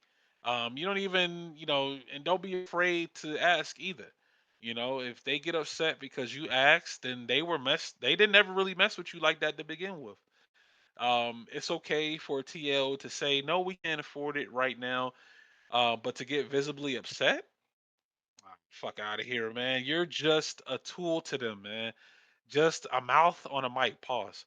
The commentators could be having a shitty day, and then they realize they gotta go commentate XXX event tonight for 4 hours for free, volunteering their time and resources, when someone else probably didn't even want to do it to begin with. Retro, how you feel, man? Talk to me. Yeah, no, I understand that. Like, it also depends on the type of event it is, like whether between local and whatnot. But yeah, if anything, especially you have commentators that know how to keep the audience engaged and informed with the tournament. They definitely are helping build a lot of bring a lot of viewership to the tournament in many ways. And one, they're doing a lot. They're just like I said, everyone's just essential in the tournament. Whether you're a player, you're a viewer, you're a commentator, that all matters to you. You are essential. So in that sense, getting compensation for that, I'm on board with it.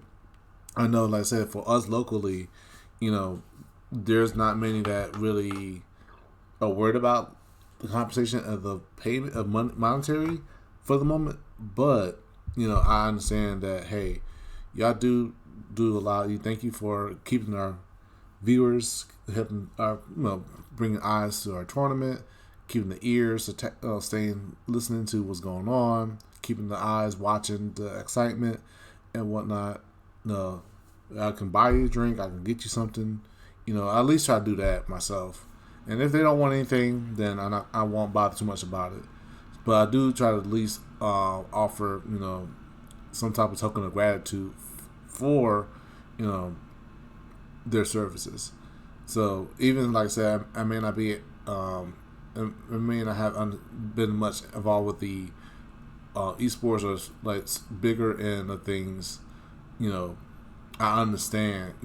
Needing to be compensated for your service is very effective because that will help keep them support of your events and so forth, and keep you more no, keep your scene like growing. So yeah. Yeah, exactly. I think that's I think that's very important to something that can be considered, especially for you being a frequent mainstay on a platform, and it isn't asking too much. But again, it's just something that can be worked out that particular individual or the platform that you're working with.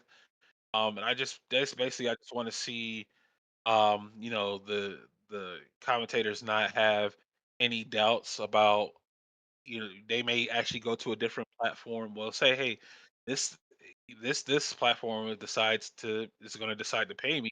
I'm going to go work for them now. So it's something to consider. Again, it doesn't need to be an exorbitant amount or large amount in order for it to be satisfying, but just something for the commentators to say, "Hey, man, thank you for your time. You volunteered. You've done this for a while. Do you need anything? Something to drink. What I'm saying, how's gas? Something for gas. Just little things like that. Little tidbits like that can help out overall because that encourages the commentator. Like, oh man, these guys, they took care of me. So yeah, I'll definitely be back to do it some to commentate some more, especially when you volunteered your time in order to make it happen. So you want to sit there. I've seen events where commentators look like, dang, this person they need some water, yo. Like I could hear you could hear the hoarseness in their voice, but no one seemed to like really pay attention to it, and they just commentator was just sitting there just dry, dry voice, and I was like, "Dang, man, get this man some water." It's like, what's going on? At least a bottle of water, something for them to be all right there on the mic. But that's just something that I just thought of where I saw an event like that, and I was like, man, dang, they just got this person out here just talking and talking and talking with no water, yo.